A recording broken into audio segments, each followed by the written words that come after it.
Podcast. Start again. Welcome to another episode of the Firearms Chat Podcast.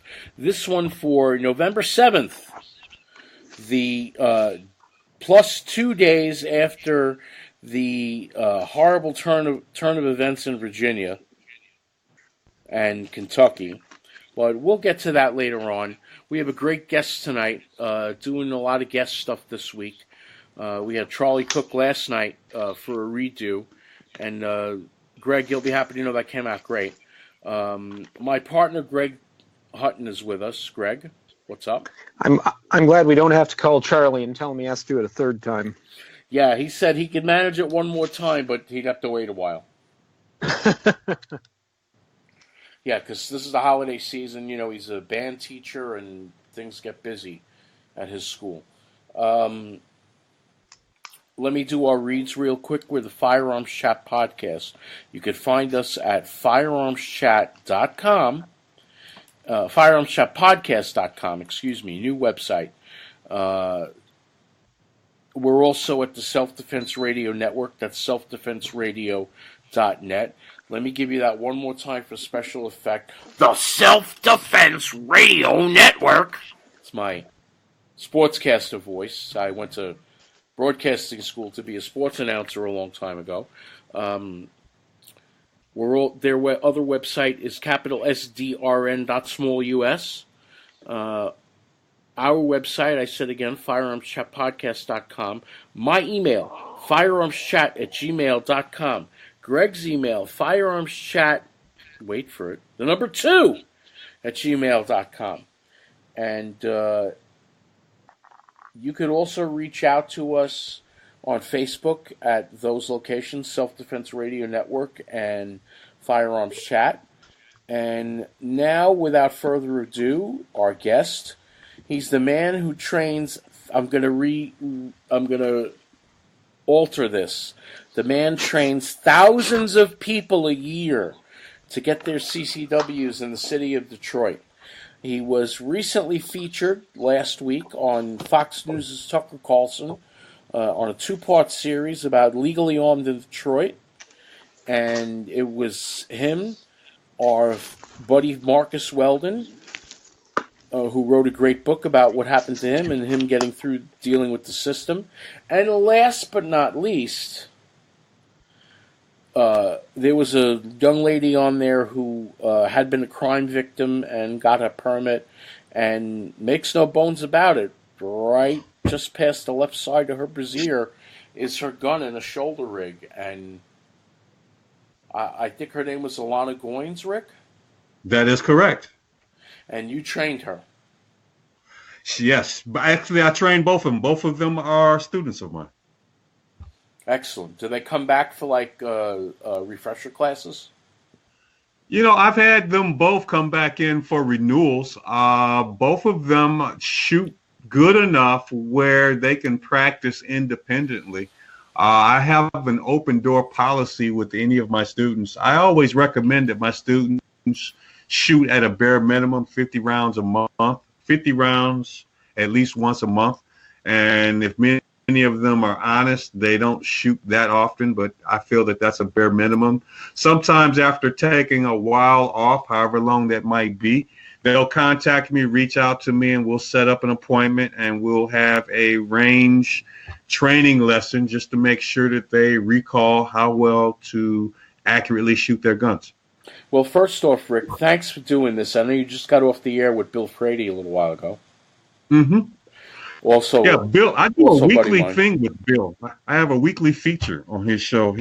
It's called Planet Rick, and we have a lot of fun with it. But I get to put on my instructor cap, and we talk about various aspects of guns and training. And we've covered a lot of ground. I've been doing it with Bill once a week on Thursday evenings at 7 p.m. for about 3 months now. Well, you need your own theme song then. We got to tell him he's got to get you some theme music. I have theme music. I have a song that comes on every time I do my segment.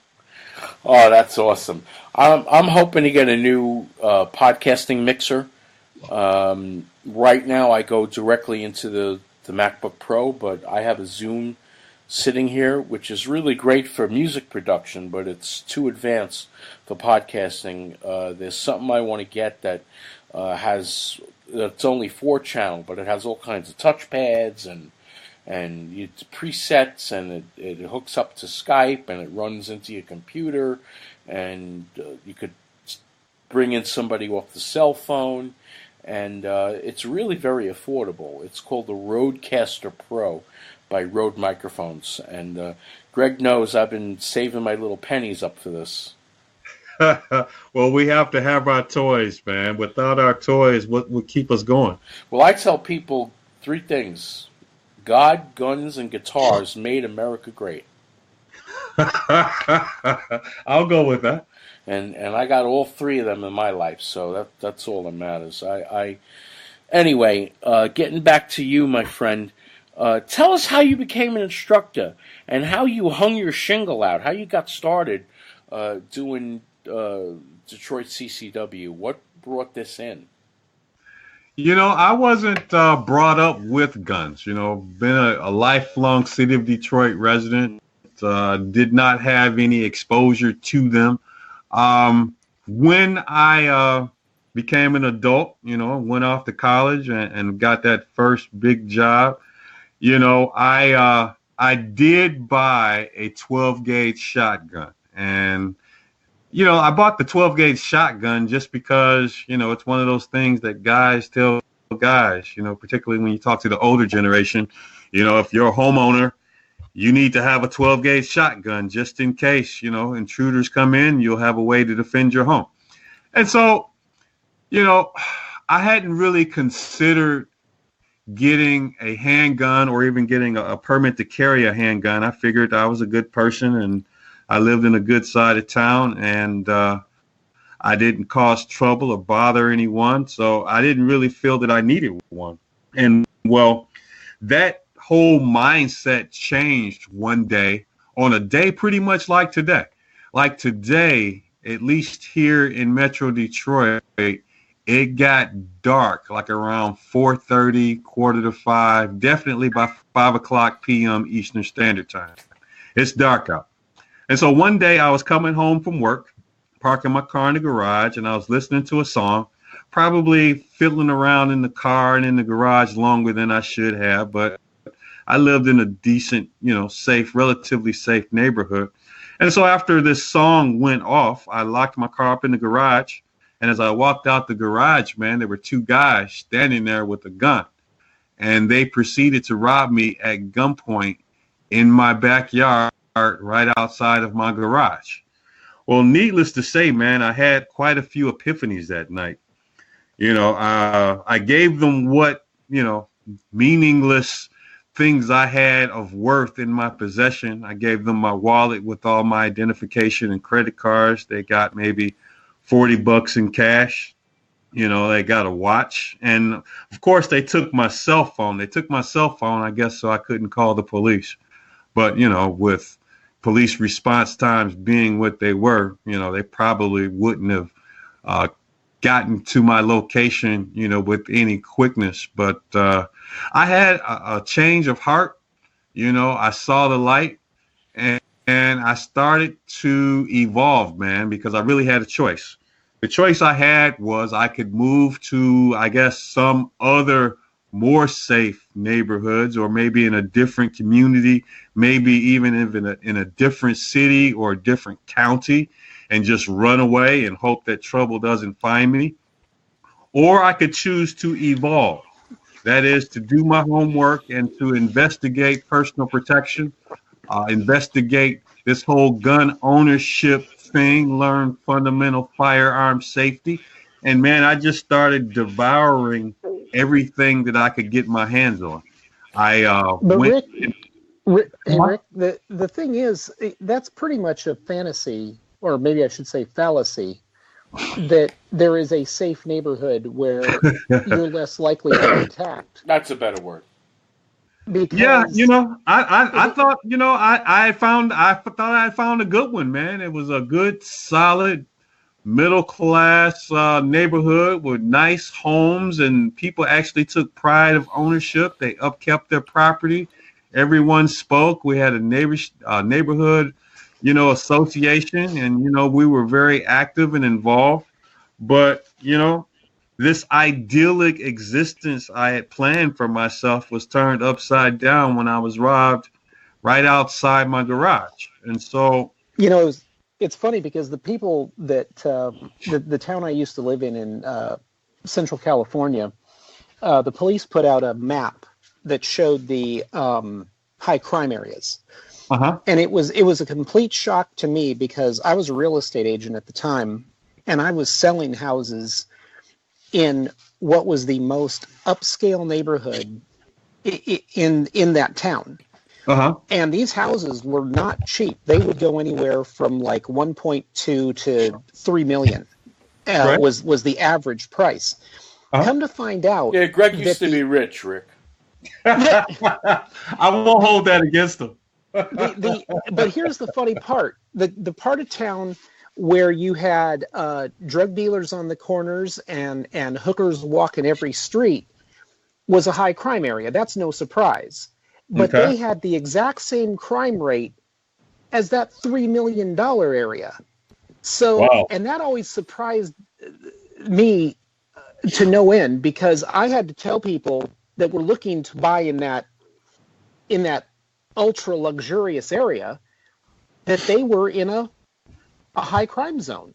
And that's a huge surprise. And I think that's something that a lot of people tell themselves, well, if I just move to the right neighborhood, if I just know my neighbors, if I just fill in the blank, I won't get attacked. I won't get robbed. I won't get... That was my mindset. My mindset was, hey, I'm a good citizen. I go to work every day. I pay my taxes. I vote in every election. Was active in the neighborhood association. I thought I lived a pretty good life, man. And it was turned upside down. Yeah, it was turned upside down when I had two thugs shove a gun in my face and rob me of whatever they could get from me, at that moment. One of the interesting things was that they weren't satisfied on some level with what they got. And, doing my research and my homework, they got a pretty good haul from me for a typical armed robbery on the street. If you're a drug addict, maybe you could go get, $40 worth of crack or something and until you rob your next person, man. But these guys weren't sated. They weren't satisfied. They wanted to take me into my home, which was unoccupied at the time. They wanted to take me into my home at gunpoint and ransack my house. And as I was thinking about it, you hear about these takeover robberies all the time, but something just didn't sit well with me, man. I just did not think that was a good idea to be taken into my house by two thugs at gunpoint. And God knows how long it would take before someone find my lifeless body lying on the floor. So I did something that, I hope you guys can forgive me. I hope God forgives me. But, despite having a personal code against lying, I told a lie. And that lie was that the home was occupied. It was full of people who had guns, and that I was concerned about my family's safety, and that I let it drop that they knew how to use those guns, and that there was a chance that they may be injured if they took me into my home at gunpoint. And apparently, I don't, say things that aren't true, but apparently under stress, I was rather convincing, and they elected not to take me into my house. That's smart. That's really smart, Rick. That's not, if you tell a lie for the sake of protecting yourself or protecting your family, nothing wrong with that. When you mentioned, he's in a situation where... Well, I just wanted to get out really quick. When you earlier in the comment thread, when you mentioned a shotgun, my great uncle was a World War I vet. He was a Marine sniper at Belleau Wood. I have his rifle, 23 kills with his Springfield. And he even said to me, what do you need one of these new plastic guns for? This is when he was still alive. He said, right. Just get a pump 12 gauge. Get an Ithaca street sweeper. And that's what I was told. That's what I was told, and I got one. And here's the funny thing about it when I look back on it. I never took that gun to a gun range and learned how to shoot it. Had I shot that gun, I did know how to load the 12 gauge and chamber around. But had I shot it, I wouldn't have held it right, and God knows what would have happened. I might have hit myself with the barrel or something. Yeah. It's funny. Hey, Rick, I think if you're in a situation where you would be justified in taking the criminal's life, I think lying is a small infraction to saving everybody involved. And it gets even deeper than that. And I'm glad you bring that point up, because here's the kicker.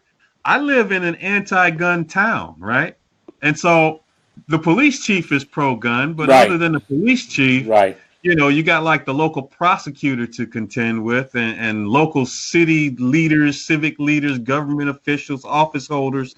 They're all anti-gun. But see, here's the thing. Had I not been trained, had I not gone to a class, I wouldn't have learned that whole piece that they teach you about your right to remain silent and observing it, and that under stress you could say things that could be misinterpreted, misconstrued. You might not say everything that incorporates all the elements necessary to build a credible, lawful self-defense case. Right, exactly. And if I got charged and then I try to go back and amend the statement and say, well, I forgot to tell you this piece, then they're going to say, well, you know what? You hired an attorney and they coached you into what to tell us, and we don't believe you. We think you're lying, and we're going to take the statement you made when the police finally showed up, and we're going to use it to prosecute you and put you in prison. That's an important reason why you only want to make one statement, and that one statement is after you have talked to your attorney. Yes, but people are not being taught that, man. If you take the class from a qualified trainer and instructor, I'm going to tell you that, but that information has not reached everyone. And one thing I'll mention, Rick, is so a lot of people don't know this, but they tell people that go into foreign countries to never, ever let the criminal transfer you. In other words, don't go into a house, don't get into a car with them, and they will tell you to do anything you have to do, up to and including peeing on yourself to make the criminal not want you in their car or not want to handle you. And it's important to note that once you're transferred, there is a much higher chance that they are going to kill you. Because it's very interesting that you bring that up, because as I was going to continue with the story was that after I had successfully deterred them from taking me into my home at gunpoint, they then had this idea that they were going to take the ATM card along with me in their car to an ATM machine. Yeah. Right. Okay? And so I had another choice to make. And see, I already told one lie. Now I was forced to tell another lie. And the second lie that I told these guys was that my account was overdrawn and that all I had was a few paltry dollars that I had in my pocket that I don't have now that you have, and that I don't even know how I'm going to have lunch for the remainder of the week at work to eat. So you were just a poor choice when they picked you as a victim. I was a poor choice for getting anything other than the few things they got from me when they robbed me. But see, here's the thing. I did not know if they were going to be satisfied with taking what they've already acquired and if they were going to shoot me in frustration. That's true, too. Yeah, so that's that happened to me. I was I was having a particularly rough time. I had gotten divorced and I had to move back home. And I argued with my mom a lot. My dad was deceased, and my dad was a post office cop. And I had watched him as a little kid defend us from a robbery coming back from the movies on a Saturday night. While he was holding my left hand, he tossed a Masad Ayub trick, a matchbook with a $20 bill. Remember, 1967, $20 is a lot of money. Tossed it on the ground and said, "Go have a drink, dinner and a drink. We don't want any trouble." And when the guy took his eyes off my dad, out came the Colt Detective Special from the tightrope holster. "Federal agent, you're under arrest." And all I knew was my dad had just come home from Vietnam about 6 weeks before. He was an Army criminal investigator, and he was a Korean War hero. And I turned and looked up at him, still holding his left hand, while he's got the right hand, the right hand with the gun on the thug, and my mother's knocking on neighbors' doors with her big pregnant stomach, trying to get people to call 911. And I said, "Dad, you're a cop too? You're really my hero." Mm-hmm.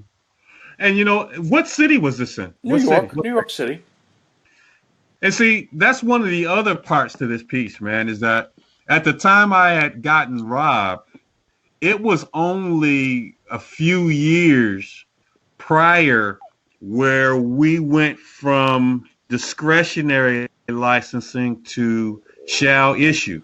Right. And so in many areas, particularly large cities, you know, unless you're affiliated with law enforcement, well connected in politics, a celebrity, movie star, or, you know, you're a millionaire, business owner with a lot of holdings, state licensed security guard, state licensed private investigator. But this was the thing.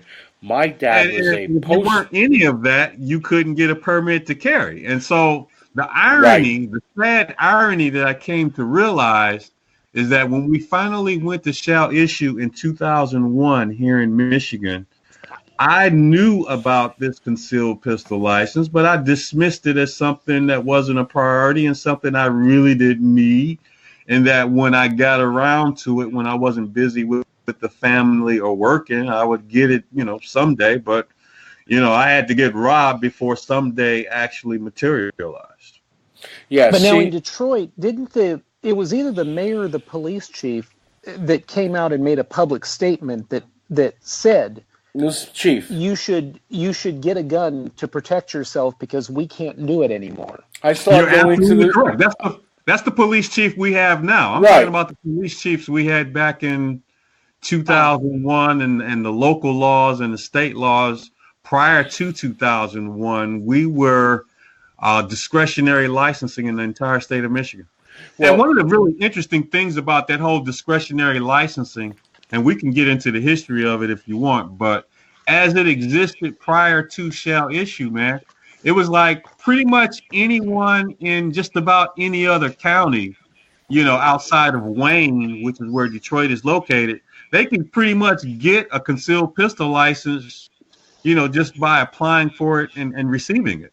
It was only because of this discretionary licensing in the city of Detroit, which happens to be where the population of most black people and people of color are concentrated, where we had this licensing scheme where, you know, it was discretionary and no one, you know, basically was going to sign off when you're getting the permit.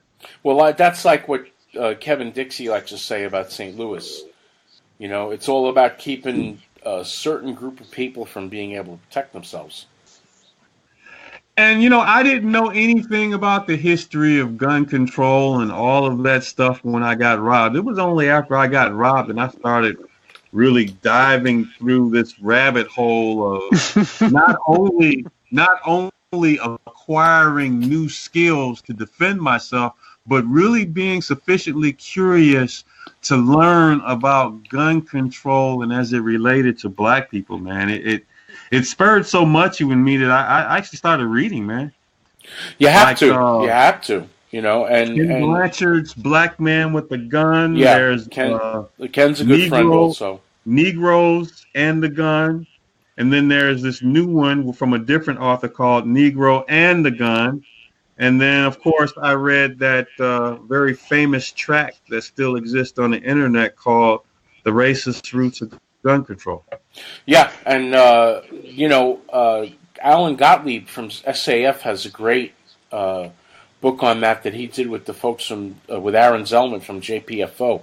No Guns for Negroes and No Guns for Jews. Yeah. So it's absolutely amazing when you dive into the historical facts, how you find out that the liberals have literally reversed everything. They're the heroes. They're the ones that want to make things better. And when you go back to the end of the Civil War, from there forward, it's a completely different story than the one they tell. Traditionally, the black community has been pro-gun, man. And there's this story. Well, they had obvious reasons to be pro-gun. We had, practical considerations like racists and members of the Klan, and as you go back to the 1920s, there's this famous case that actually happened here in the city of Detroit. The Dr. Ossian Sweet case about this physician who wanted to move from a lower income neighborhood once his practice started doing well.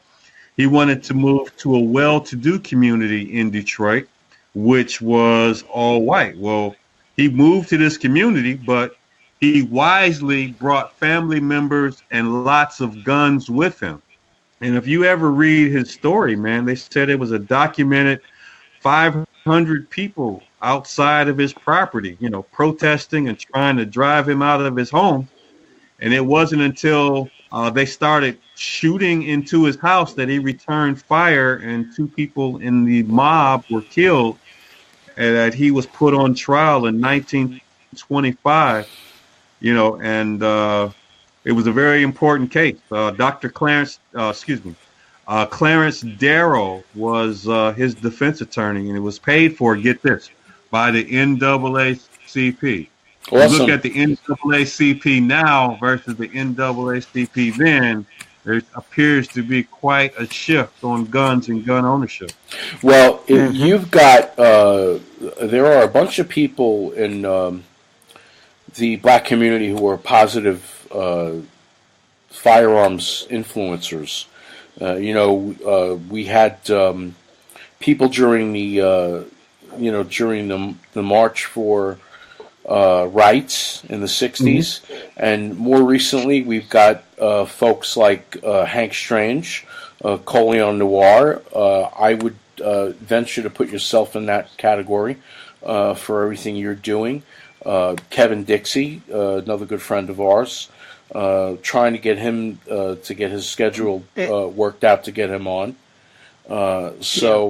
We're very, very happy to see that it's come around the way it has, and we're hoping that we don't have any more.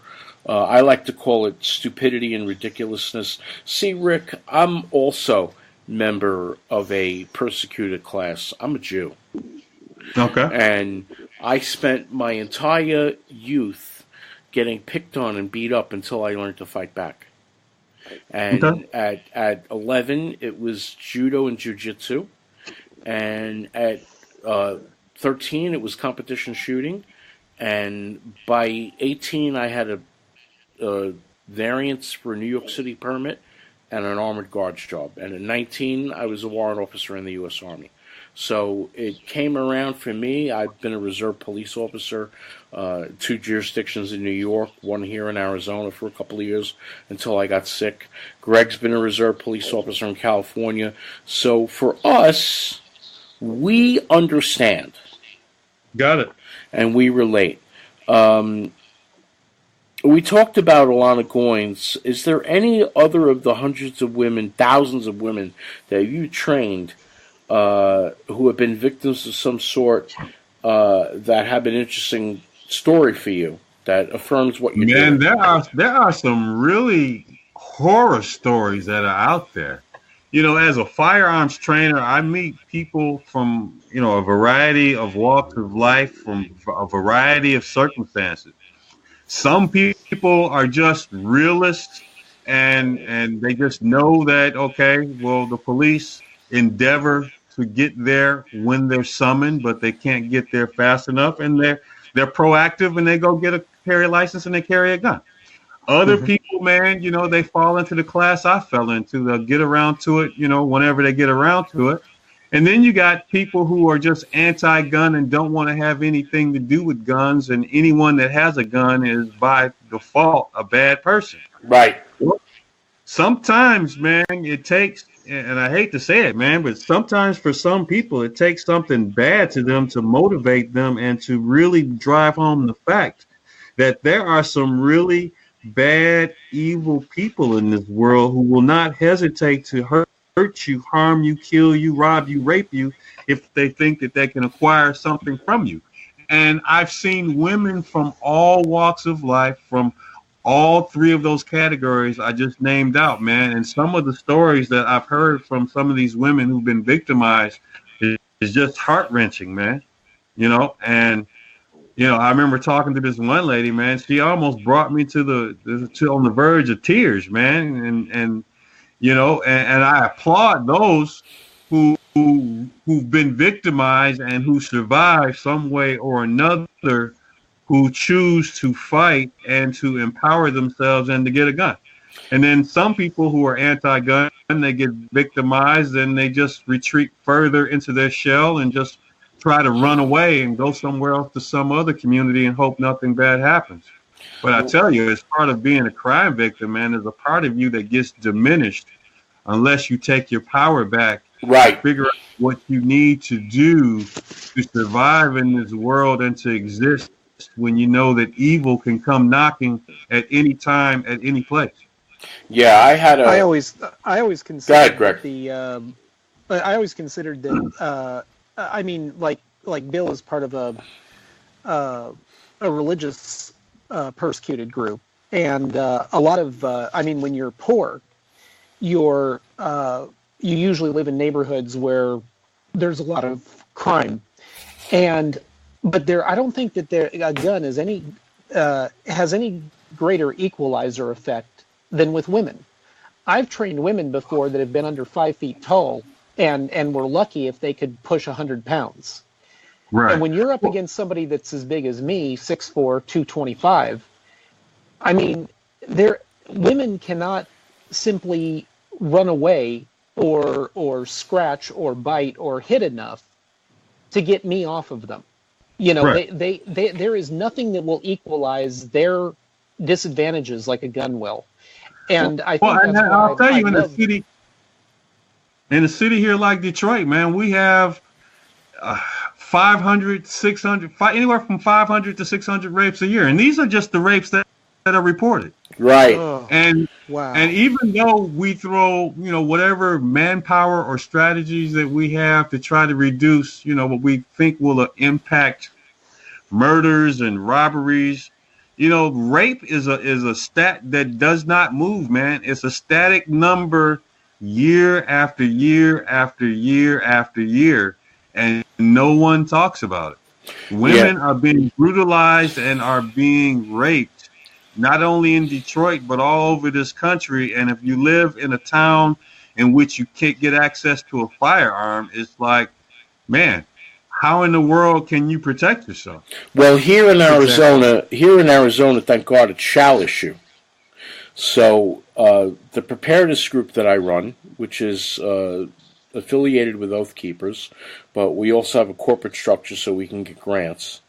We're called Yavapai County Preparedness because we're in northern Arizona, Yavapai County.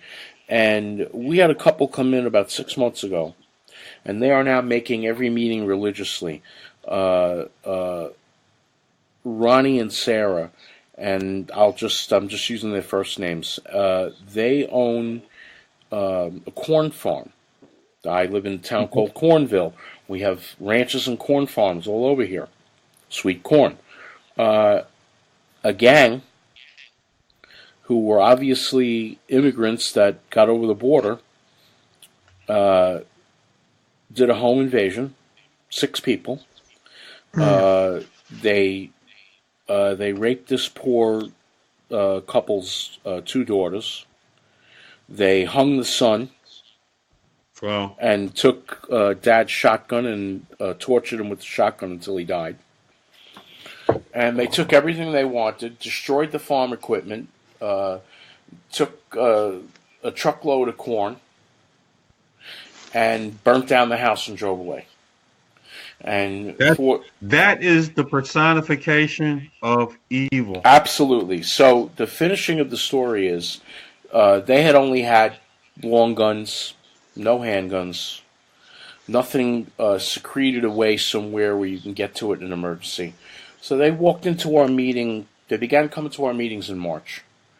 And they have stuck with us, and fortunately we've taken them out to train a few times, and they've purchased handguns, and they purchased a new shotgun. Eventually, 3 of these guys were caught, and the other 2 of the others were in a shootout with cops and killed.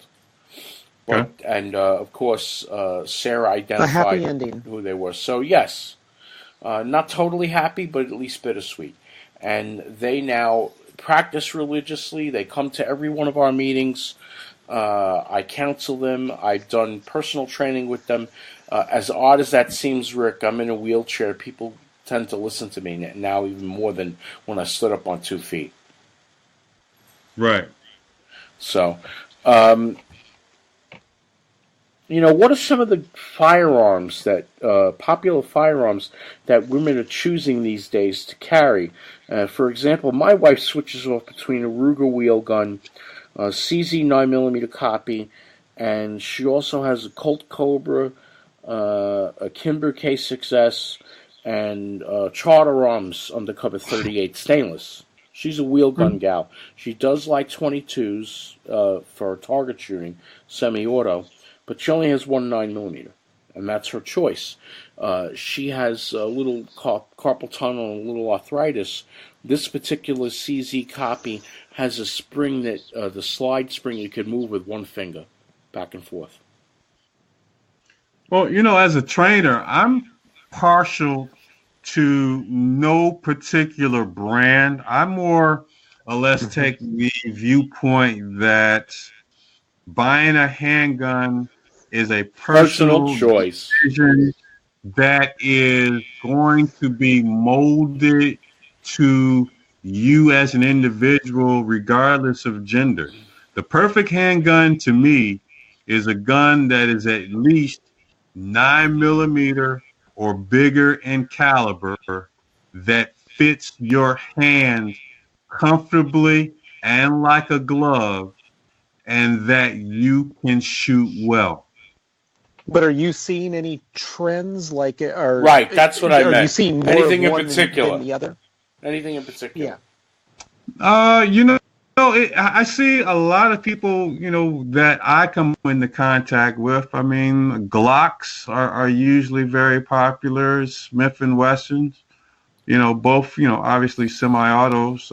Very few people gravitate towards, revolvers. Every now and then I may get, one that's a little far up in age who, all of that manual manipulation is a little too much, and they just need to have a 38 special revolver, I've got an 84-year-old retired Chicago police detective sergeant. He's one of my neighbors.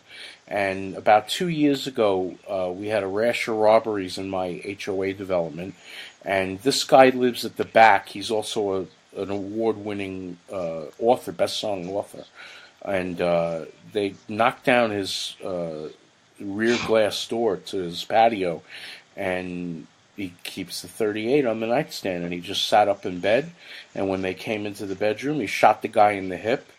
The girlfriend grabbed him and dragged him out the back patio, and when the sheriff's sergeant came, turned out to be a buddy of mine who recently retired from the force, and my synagogue used to be in his church, and he took him to the hospital, and he looked through the glass window, and said, "Yeah, that's the guy." And my buddy Jeff just walked right in and handcuffed him right to the bed.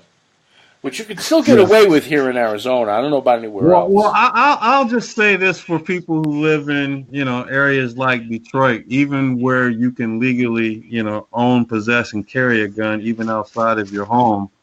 I would not recommend that if someone, creates an imminent threat of great bodily harm, sexual assault, or death to you, that you shoot them and then start dragging bodies around, wherever the body falls.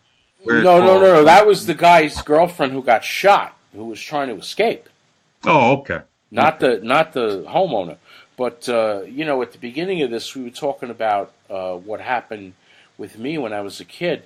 My dad being a cop, we ran twice. We never left the city, but we went to better neighborhoods each time. We went from the South Bronx to the Northeast Bronx, from the Northeast Bronx to a condominium development called Co-op City, which back then in the 80s when we moved there was phenomenal. But now it's just as bad as anywhere else you could live in New York City. And so they have their own. Well, I guess the moral we're getting to is that you can't run away from this stuff. Sooner or later, you have to stop and fight. You can't run. Yeah. And, like I said, my dad was a federal agent. He kept the Browning A5 police in the back of our station wagon in the trunk all the time. Never went anywhere without, at the very least, a .38. Even if they switched over to 9mm, he always had his off-duty Detective Special .38 with him. Anywhere we went. We had a cousin who was totally anti-gun, and my father would have to put the gun in the closet when we went to her house. But, you make things work. Anyway, you've taken some instructor classes, I'm sure? Yeah, I am a credentialed through the National Rifle Association. I am not only an instructor, I am also a chief range safety officer through the NRA, and I'm also a training counselor. Awesome. As a training counselor, I am credentialed to train people to be certified instructors for the disciplines for which I am rated. And I'm rated for pistol, shotgun, rifle, personal protection in the home, outside the home, range safety officer, metallic cartridge reloading, shotgun shell reloading. See, I only got 3 of them. I got pistol, I got youth instructor, and I got refuse to be a victim.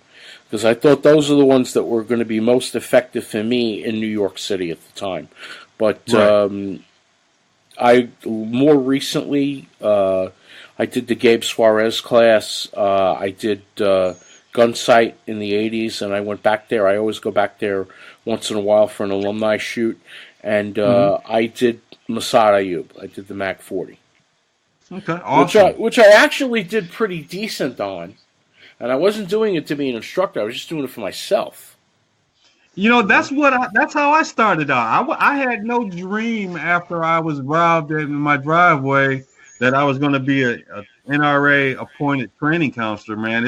It's just the path that I was on, and I was consumed with learning all that I could about guns and personal protection and personal safety, that once you start one discipline, you'll get a little taste of another discipline. And for me, just racking up these certifications, I was just on a quest for knowledge. Yeah, and it's like going to college. If you have the money, you could go for 20 years. Yeah, and never have to worry about graduating one day and trying to find a job. I was just literally consumed with learning all I could about guns and personal protection. And if I got a little taste of a subject, I wasn't satisfied with that. I wanted to take a course on it. Well, when I started this podcast almost 7 years ago, Greg and I had another partner, and I was very careful who I picked. And I picked Greg and this other guy, and eventually this other guy left us, which is fine. It was his choice to go his personal direction. He also had some issues with his ex-wife that he was trying to resolve legally. But Greg and I have continued on after some short breaks for medical and whatnot. And this is our 307th show. All right, congratulations. So, and I mean, you got guys like Paul Lathrop in Polite Society. They're pushing 600. I don't know. How many episodes does Ken Blanchard have up by now? Ken probably has a couple of hundred. Yeah, Ken's been doing it for a while. Yeah, and he's also involved with an organization called 2AO, which I'm also involved with, and we have a tractor trailer that we bring a live fire range to different cities. Okay. And we've had it in Philly, which is how we got Monster Ray involved. Was this the organization that had the real big rally in Washington, D.C. this past weekend?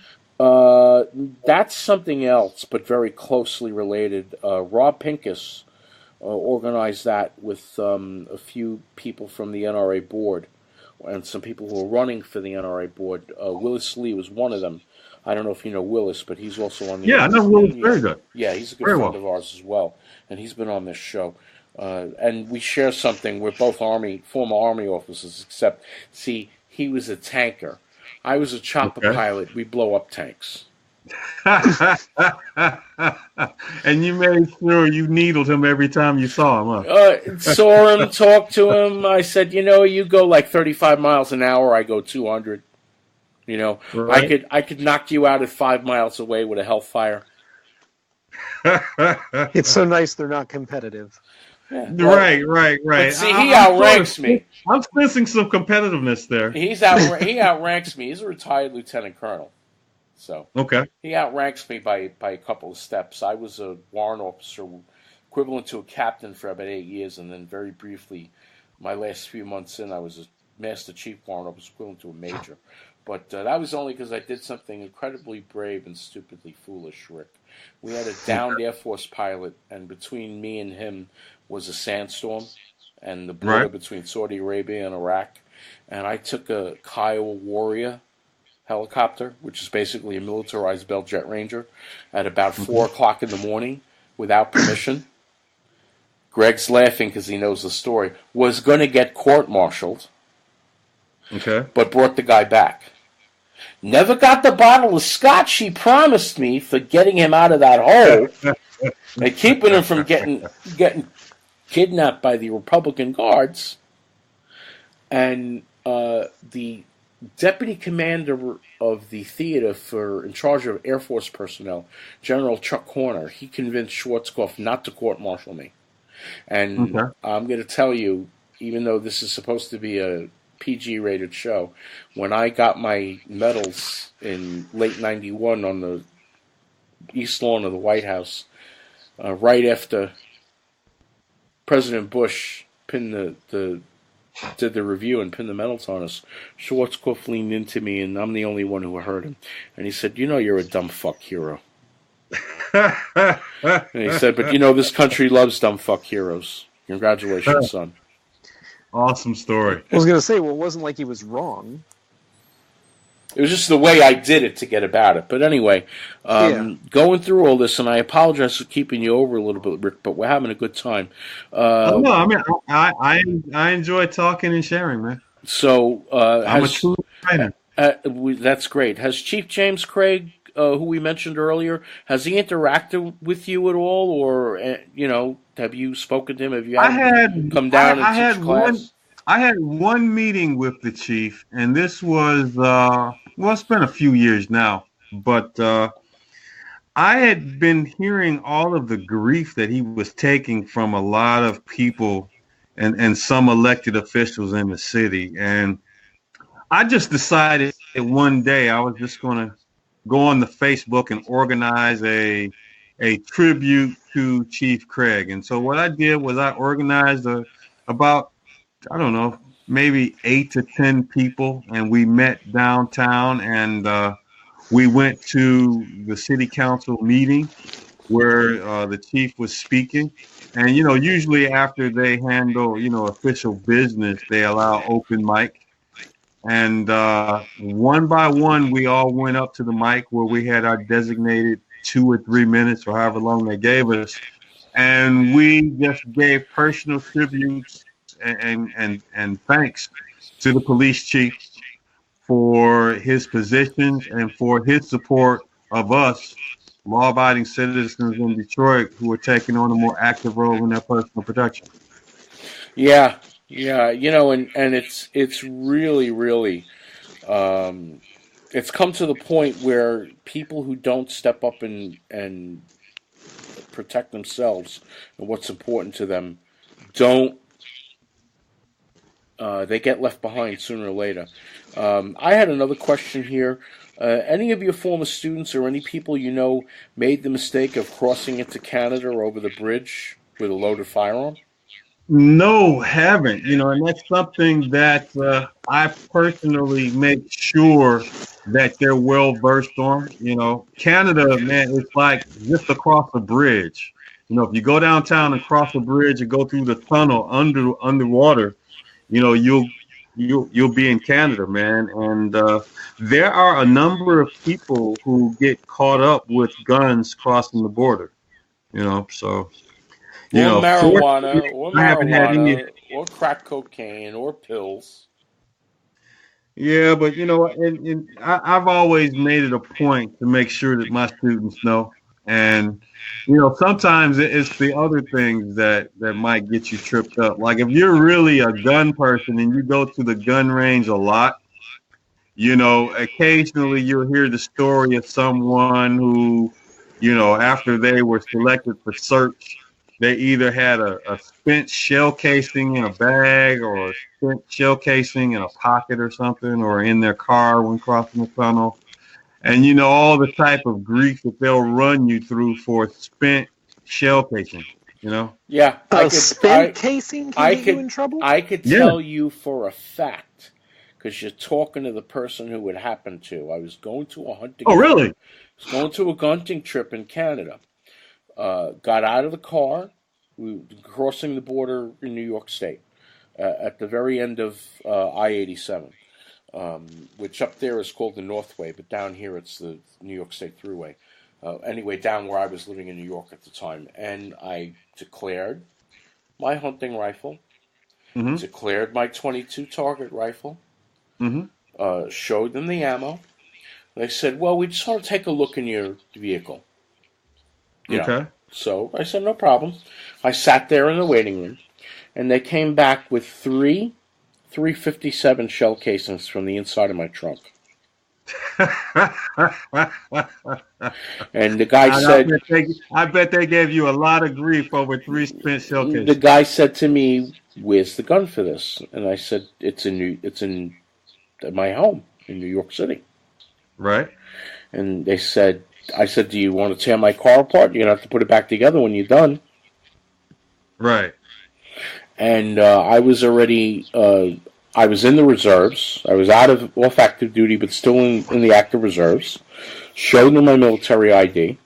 Told them, listen, I'm stationed right here at Fort Drum. You want to call my CO for a recommendation? Go right ahead. I said, I'm also a reserve police officer. You can call them too. You can call New York City deputy sheriffs. I don't know. I don't know if that carries any favor with those guys at the border, man. Well, it did and it didn't. The guy who was leading the discovery was fine. It was his female partner.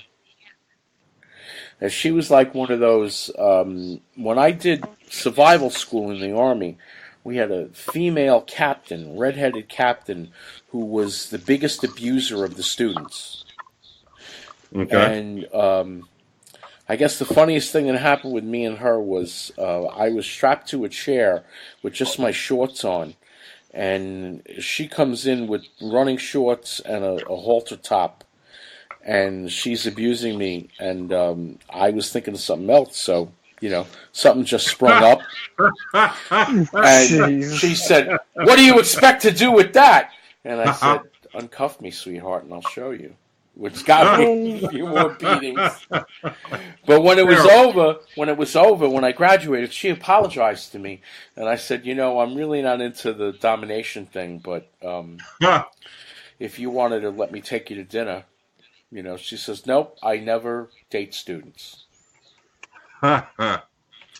She said, but Funny. thank you. She said she got red. She blushed a little bit.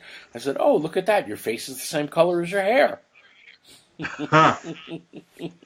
Interesting tale. So, yeah, I'm writing a book. I'm in the middle. I'm almost done with it. My wife's been telling me, you've been almost done for 3 years. But, yeah, you're Pick right. it up. Writing a book, man, I can imagine if you don't have your limits set in place, man, that could be the book that never ends, right? yeah, well, I'm working on it. I'm trying to keep it to 600 pages. You know what? If I saw a book with 600 pages, I would either pick it up as a weightlifting tool, or I would just imagine the work that went into it, but wouldn't attempt to read it. I didn't say hardcover. You know what? You know how hard it is to get someone to read a 200-page book. Mm-hmm.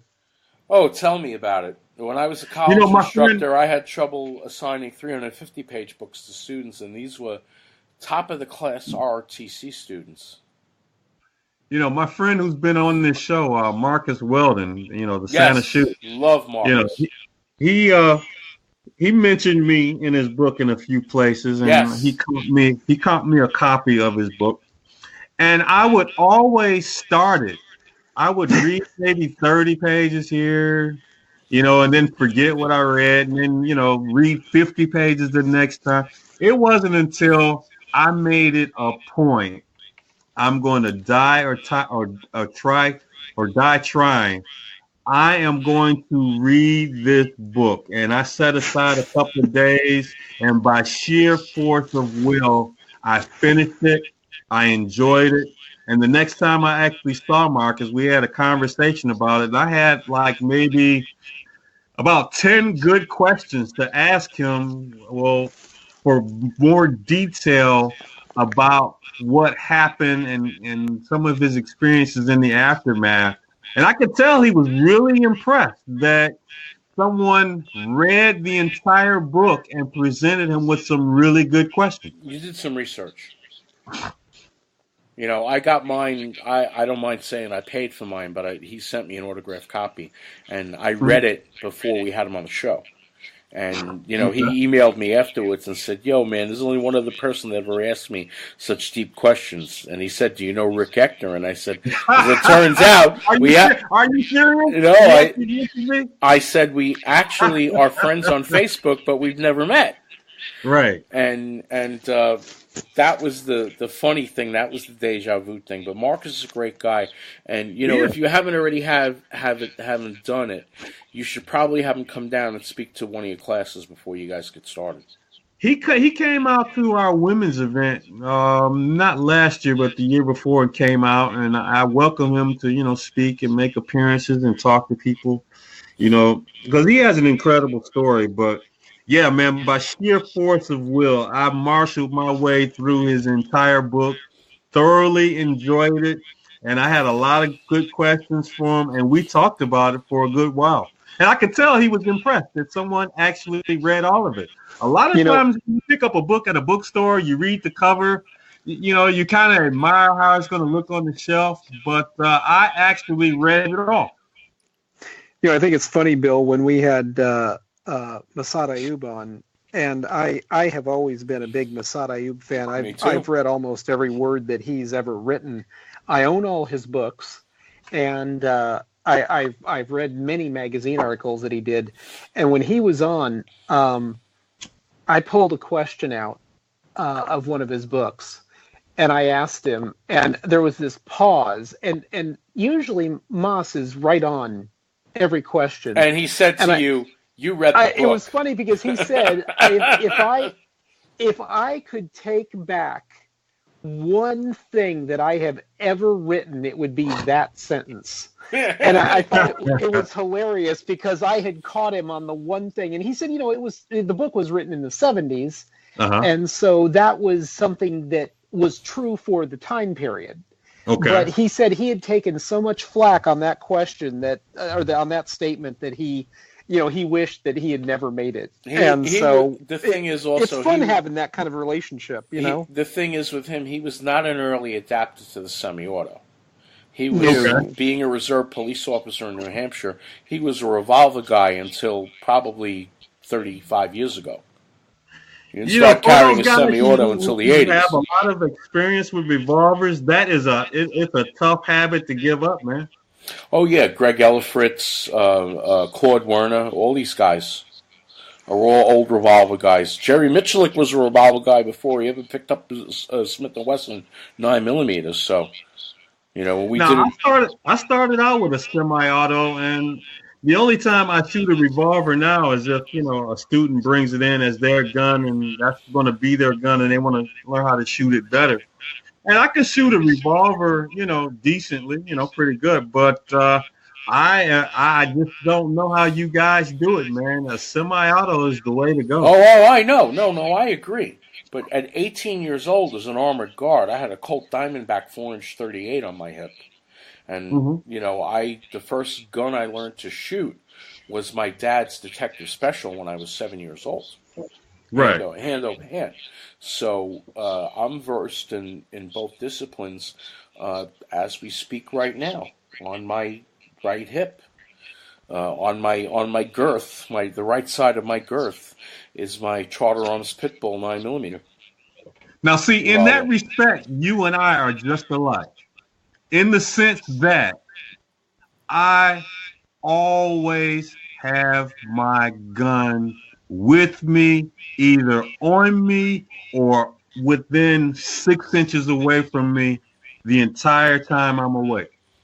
As we say in the Self-Defense Radio Network, Rick, POGO, pants on, gun on. Pants on, gun on. Yep.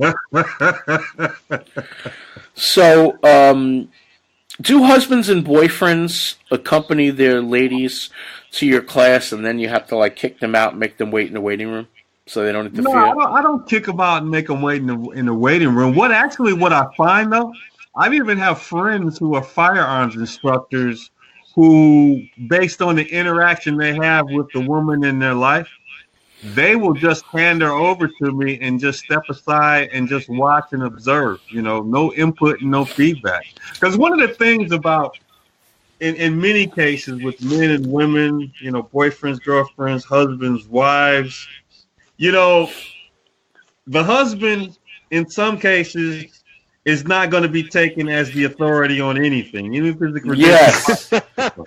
Now, I was very fortunate. Like my dad, my late father-in-law was a cop, and my wife knew how to shoot a gun long before she met me. And in fact, the couple that introduced us was a gal that went to court reporting school with her, and her husband taught with me in the high school. And he said to me, "You'll love this girl. She likes rock and roll. She's a good person. She's your hair and body type, and most importantly, she likes guns."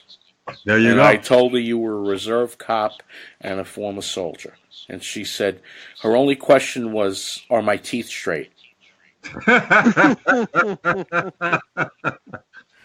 And you know, when she met me, she's like, "First of all, you're not a rock star anymore. You got a ponytail and you got a bald spot. So you're getting rid of the ponytail. Right. And second of all, you're not going to carry a gun in a fanny pack when we go on a date."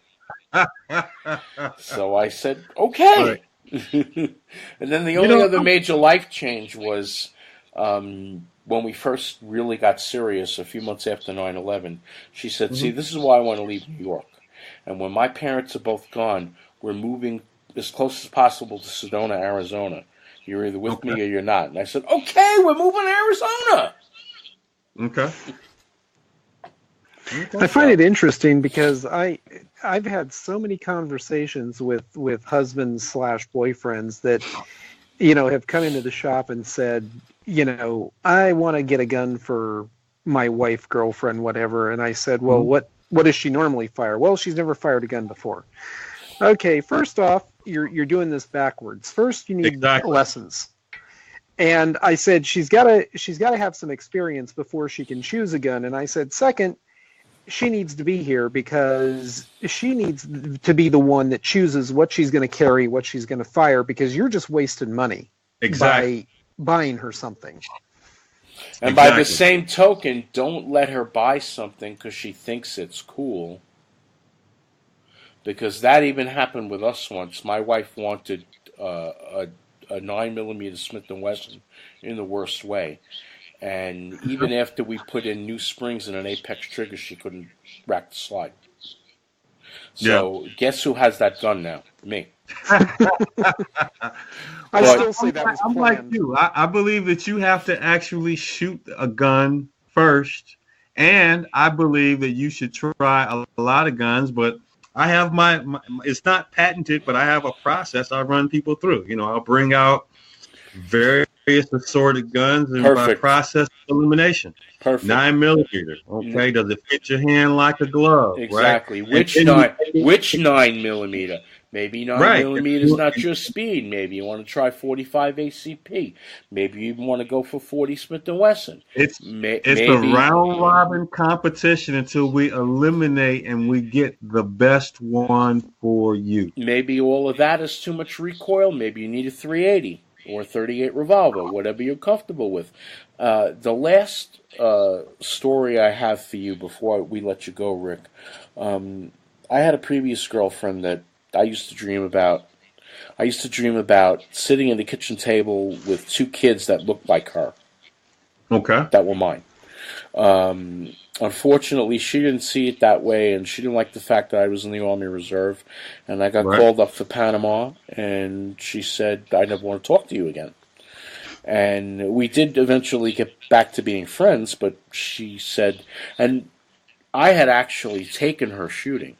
She was totally anti-gun. And I took her to, and I want to throw a shout out to them, even though they don't exist anymore, Leslie Edelman and Sons in Suffolk County, Long Island. Back when I had a car back then, got in the car, drove an hour and a half from Brooklyn to Staten Island. She was scared, like you could tell she was almost shaking a little bit. I started her with my 22 semi-automatic. When the day was over, then she graduated to 10-22 rifle. Then we did 38 special with wad cutter loads. Then we did 357 with the 38 special wad cutter loads. Then we got to my 1911. When the day was over, she said, "Big semi-auto, no way. But anything else I would do again." Okay. And now, because she has dual residence, she still has her apartment in Brooklyn, but her and her mother and brother and sister-in-law have a house in Florida, and the brother and sister-in-law live there full-time. She has a gun in Florida. And she has a Florida carry permit. Okay. And it's very hard to get one in New York, and even though she lives in a very, very religious Jewish neighborhood, although she's not as orthodox as some of her neighbors, she would have to join the police department to get access to a carry. And she's planning on getting out of there. She went back to work at 57 after a bad fall. So she's trying to get to 62 so she can get a decent retirement. She works for United Cerebral Palsy, fixing wheelchairs and making adaptive toys for handicapped kids. Oh, awesome. That's how we met, because I had a girlfriend who left working at her place and came to work at my school, and she introduced us. And we dated on and off for about 5 years. As a like me, a former crime victim, and she was actually robbed. I'm trying to think, she was carjacked, and she had heard about me as an instructor, and she ended up taking my class. And man, I just can't tell you, I thought she was the most amazing woman in the world, man. And we started talking, and we've been dating now for 6 years. Oh, God bless you, man. Good for you. I know. Good for you. And she knows she doesn't have to worry that she's got backup if shit happens. Well, that's the thing that I'm not sure how I really feel about it. I mean, when she's going in places where she thinks things are challenging, or in an environment in which she thinks, hey, this would probably be a good place to have a gun, she'll carry a gun. This is when she's not with me. But if we're together and we're out, she'll purposely not carry because she knows I'm carrying. So, Yeah, see, that doesn't work. I'm very fortunate that my wife, who you met, Ann Rose, is the perfect backup for me because she is constantly right behind my wheelchair, or usually to the one side of me, either left or right. And we actually took a course together, team tactics with one disabled partner, and we did very, very well. At the time, I was using my friend's hover round, one of the instructors for the class, and we would move a few feet. We'd hear the buzzer. We'd stop. I'd take 2 targets, and she'd take 2 targets. We'd move again. She'd be in a crouching walk right behind me. And it was a great class. And that was a class, Greg, we took with our former sponsor. Yeah, I figured. So, Rick, I really appreciate it. You've been with us 72 minutes. man, where does the time go? We're having fun. Yeah, we really had a lot of fun tonight. We definitely want to do it again. Okay. Let us know. Well, obviously, I hope to see you at a GRPC next year in Orlando. Right. In fact, if I'm there, I will search you out. Okay. We have too many mutual friends now for me to miss you. Right. And you know what? I've made it to this last GRPC in Phoenix, and it's been my 4th one in a row. I've been to 4 consecutive GRPCs now. Well, this was only my 2nd. And I was at the last one in Phoenix in 2015, and I was at this one. Travel is a little bit of an issue for me sometimes, but we're going to go to Orlando because I found a synagogue in our sect nearby that will allow us to buy tickets to come in for the holidays, and the high holidays start the evening of the last day. Okay. So we're going to stay over in Florida and not fly out till Monday afternoon. We're already planning it, but maybe we'll see you at a SHOT Show one day. Maybe we'll see you at I've never been event. to SHOT, but it's always on my bucket list to go. But I'm going to make it to SHOT one day. Well, last year was the first year Greg and I didn't go in several years. Okay. And I think Greg would have been his 4th year and my 7th, so that's coming up this year. We're going, and it's fortunate that we got a sponsor finally, and we're working on a few more. But we're going to have the trip more than half covered, which means my wife gets to go to Vegas with us, and when she's not working with us, she's going to do lady stuff, go get a mani-pedi and a spa treatment, and maybe, I don't know who's playing that week. Right. But I was mad last year because ZZ Top had a short residence there during that week. I'll tell you, the last time I went to Vegas, me and my girl were together, and I had to go see Penn and Teller, watch their show in Vegas. Oh, that's a great show. Here's the cool thing. I was actually the guy that they brought up on stage because the trick that they did involved a gun and shooting a gun on stage. So that was a real hoot for me, and I got to keep the bullet and the casing. Nice. Cool. You could say you were part of a magic act.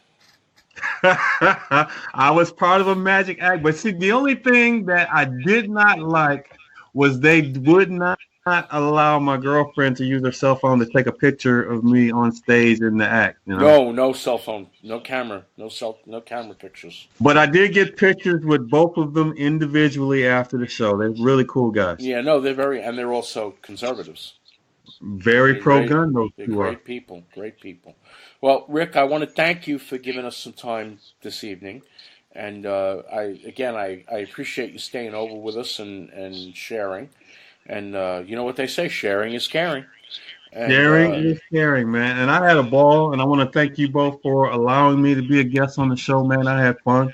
As you can tell, there's not a shy bone in my body, and I'm transparent, and I love to talk. All right. Well, in September, we'll do dinner. I'll see you at GRPC, man. Keep training those women.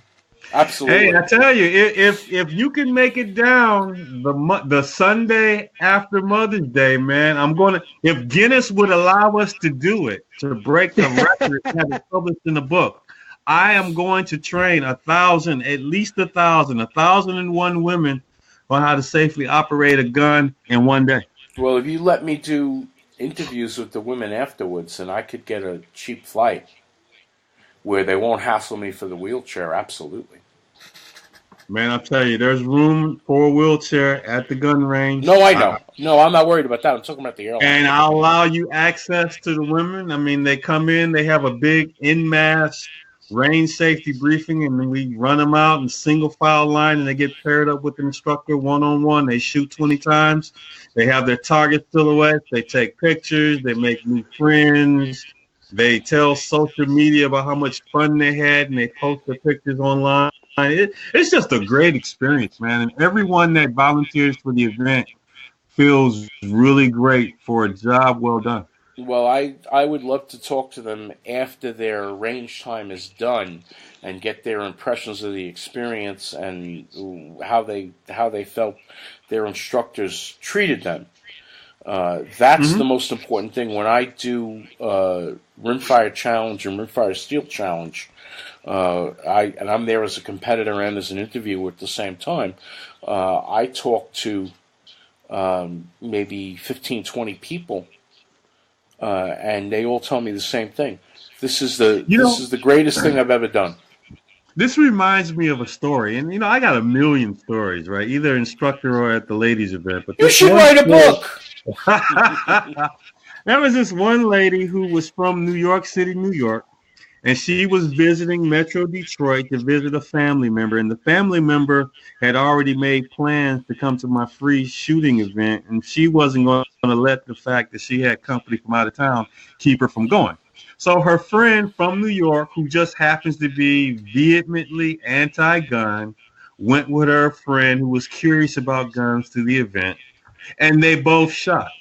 So the anti-gun lady from New York found out that she absolutely loves to shoot guns, and she shot her target extremely well and enjoyed herself.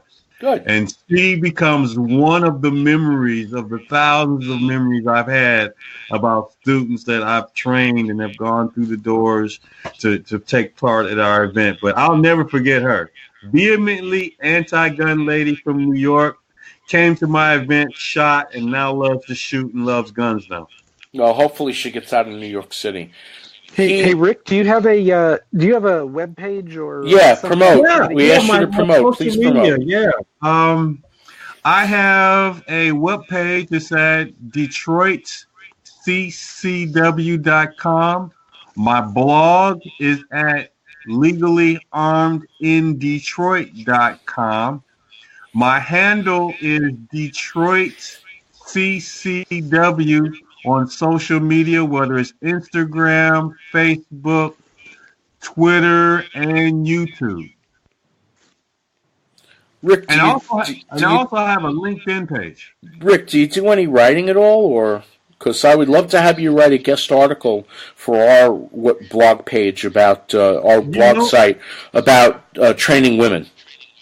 I would love to do that. As a matter of fact, I was writing for NRA magazine for a while. I got away from doing that, man. But I was talking with one of the guys at one of the conferences, and he was like, "Yeah, just call us up and pitch us. If we like it, we'll publish it." So I got to get back into doing that. Of course, I do Bill Frady's Lock and Load, but that's not writing. That's it's podcasting. Yeah, it's radio.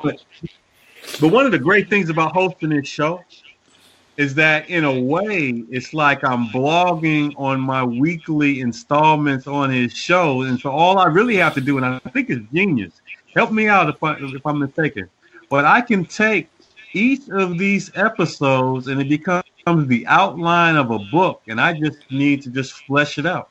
Exactly. No, you're absolutely right. Yeah, because I only went to 2 NRA annuals, but the one I had went to, I had just begun to develop my disability because of my broken back, even before I lost my leg. And I had been reading a guy on the NRA Family website who wrote articles for disabled shooters. His name was Dr. Joe Logar.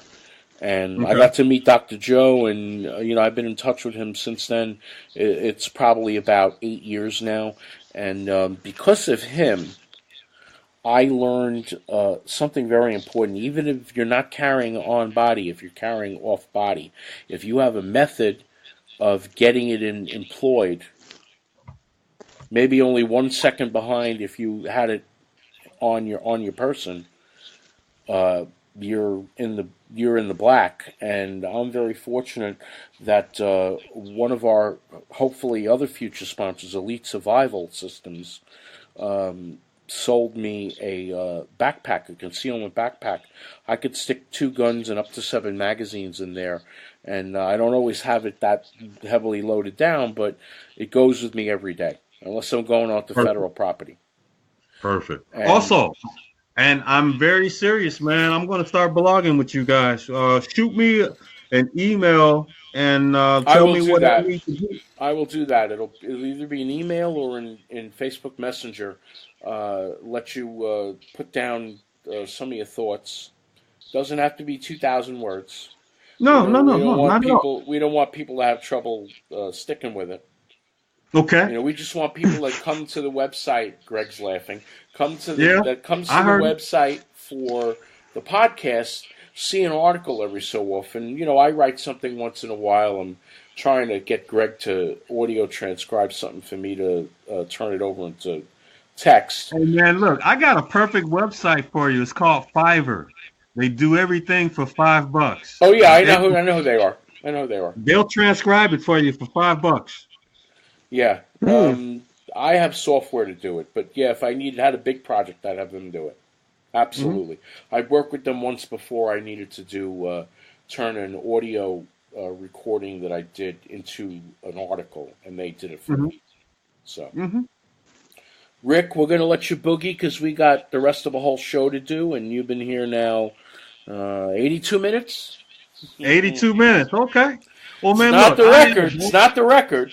Is that a challenge? But it's in there. Now I trying to remember, Greg. Who did we have that did the whole show with us? Eugene Griffin. That sounds right. Yeah, Eugene did the whole 2+ hours with us, and then I think we had Yamil Sued, the gun photographer and videographer, did 91 minutes, and Moss did 88. And he did that with a sore throat. I'm not going to beat Moss's record, but hey, man, I put up a valiant effort. Let me tell you, I enjoyed it, man. I had fun, and I'm serious about blogging with you guys. All right, man. We'll be glad to have you. And this will be out Sunday, and I'll let you know so you can promote it. Yeah, let me know. Hit me up on Facebook. Say, hey, it's out, and I'll promote it and post it everywhere. Okay. Thanks, Rick. Beautiful. Thanks, Rick. All right, thanks, guys, and have a great evening. All right, you too. You too. All right, and that was Rick Ector, Detroit CCW, legally armed in Detroit. He's the main man. He's trained thousands of women as well as men over a number of years, and we were grateful to have him come on and spend some extra time with us tonight. Just, Greg, so you know, we're at 83 minutes. So his website says he's trained over 10,000 people in the last 20 years. Which is awesome. Yeah. So, moving forward now, Michael Bloomberg has decided to get into the race after all for a Democratic nomination for president. He's not happy with sleepy, weepy Joe Biden. And to this evening, he filed for the Alabama primary, which the deadline was tomorrow at 2 p.m. Now, mind you, 97% of DUIs who have CCW permits do not go on to commit a gun crime, which is what he said in an Everytown mailing. And another gentleman in the 2A rights community who I am getting to be friendly with, who also happens to be from New York City, Dr. Dennis Petroselli, who's a member of DRGO, and as well as writing for the NRA, Dennis called him out on it. And we got the exact stats. If there was actually that tight of a correlation, there would already be some sort of law in place to stop that from happening. I mean, the idea that 97% of DUIs, turn into some sort of gun crime is just absolutely ludicrous. They're not even in the same classification of crime. So exactly, and apparently CNN also says that every town has become emboldened by their VA win on Tuesday. So they're emboldened by every win. They have so few of them that, I mean, every time they think that they get a law passed, it gets challenged in court, and so many of them get overturned in court that I don't think that when you follow up on it, I mean, you can see where they're crowing about that this law was passed or whatever. But of course, they never come out in the media and say, well, yeah, it passed, but then it got overturned. They never point out that ultimately they lost. And if you keep up on it, you see that their record isn't that good. I'm reading the some of the case law books from Second Amendment Foundation on the landmark cases in the Second Amendment community. And, of course, everybody knows about Otis McDonald and Dick Heller. And I'm reading the McDonald case, and folks that don't know me know that I was a criminal justice and jurisprudence major until I went to the Army. And I have an associate's degree in criminal justice and criminology. And reading the case law, and it withstood 2 challenges at the Supreme Court level, and it was overturned at the Illinois state level. Mm-hmm. And this was some of the case law that the Illinois member of the D.C. project, Rhonda Rizzel, used to get them to build a shooting range, allow them to build a shooting range in Chicago. Yeah, this is one of those non-crime crimes. They either make it so expensive that nobody wants to do it, or they simply pass a law saying that you just can't have certain types of businesses within city limits. In fact, it was kind of amusing in that the city I lived in California, tried to pass a law that said that you couldn't have, they were called adult bookstores at the time, within city limits. And there were already 3 that were well-known and extremely popular. And all 3 of them sued the city. And they basically said that the city could limit where they were put, but they could not just take an entire class of business and remove it. Yet this is what they're trying to do. Wasn't that the case that Al Goldstein from Screw Magazine got involved with? Oh yeah, there were several places that tried to do it, and he was usually backing it with money and attorneys if somebody did that. But it's just it's one of those things where they get holier than thou, and they think that they can just remove a perfectly legal business. And it's like talking about gun owners like they're criminals. We're not the criminals. Police are worse criminals than we are. And yet, everything that we do is criminalized. If we want a gun range to go to, you can't do that. If you want to buy ammo in California, you have to have a background check now. I mean, all of this stuff is made to criminalize people that have already proved themselves to be more law-abiding than most citizens. Right. So it's one of those, like I say, it's a non-crime crime. But there's always somebody trying to do that and either make it a law or get it under the radar somehow. Yeah. Okay, this is a new thing that we're doing. We're going to pick one story a week, and we're going to call it the WTF story of the week. So this is, although the original... Anybody not knowing what that means can look it up online. Yeah. Now, this story is actually originally 3 years old, but in the state where this happened, you have a 5-year window to sue, a civil suit. So the parents of a dead son who tried to rob a Pizza Hut, the parents are still carping, why wasn't it a gun-free zone? They filed suit, I put 2 years, but it's actually 3 years after the incident, and this is from Bearing Arms. The original article was written by Bob Owens when he was still alive in November of 16. More recently, Tom Knighton wrote the follow-up to this, that the lawsuit is being heard in the jurisdiction where this took place. So to that I say, WTF?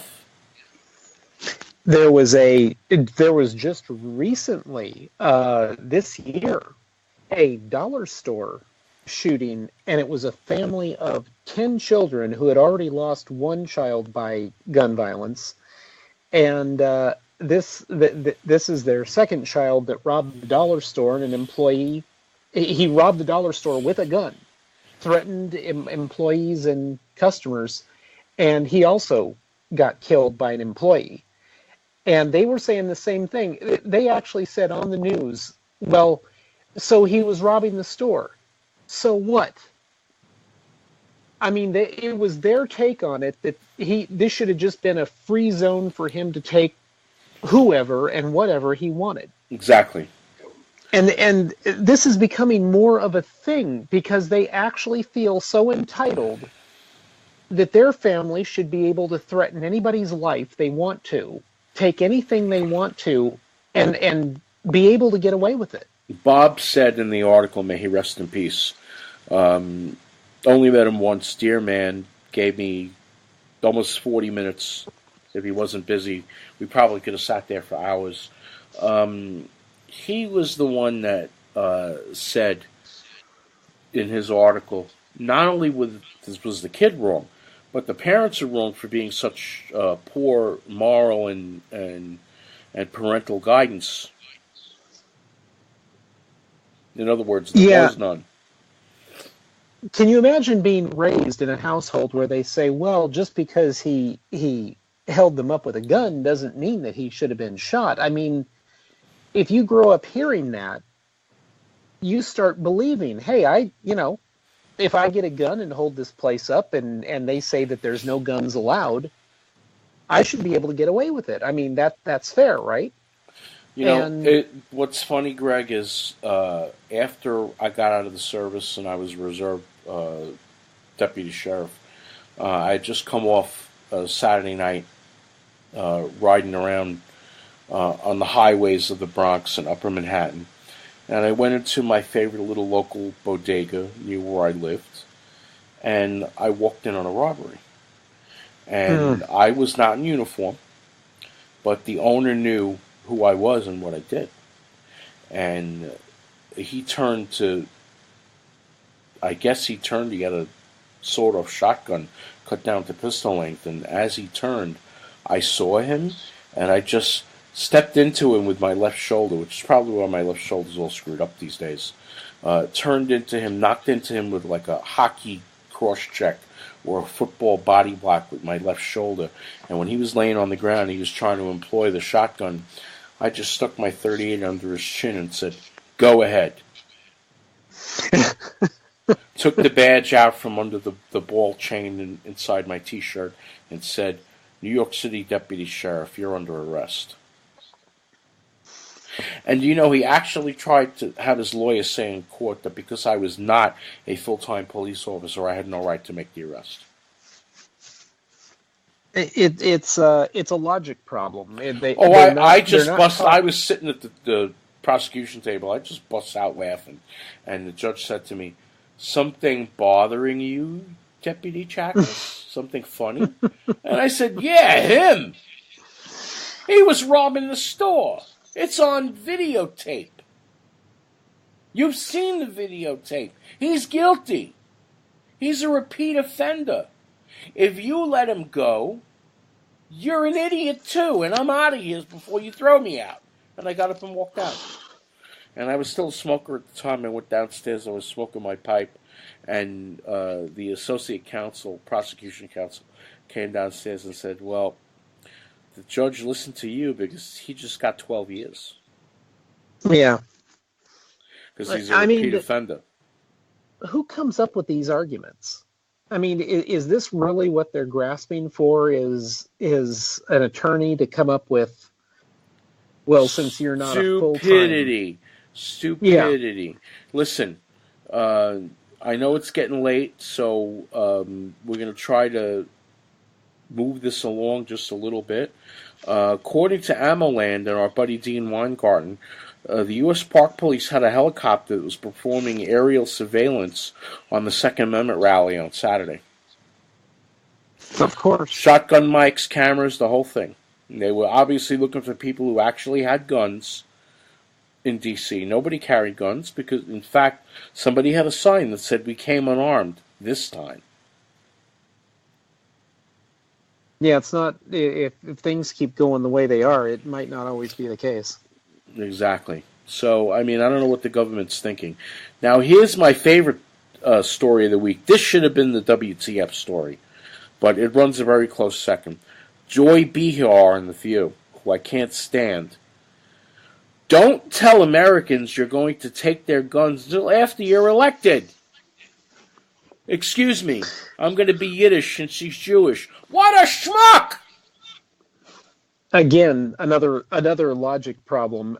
She's basically saying you should lie to the American people to get the job and then do whatever you want to do.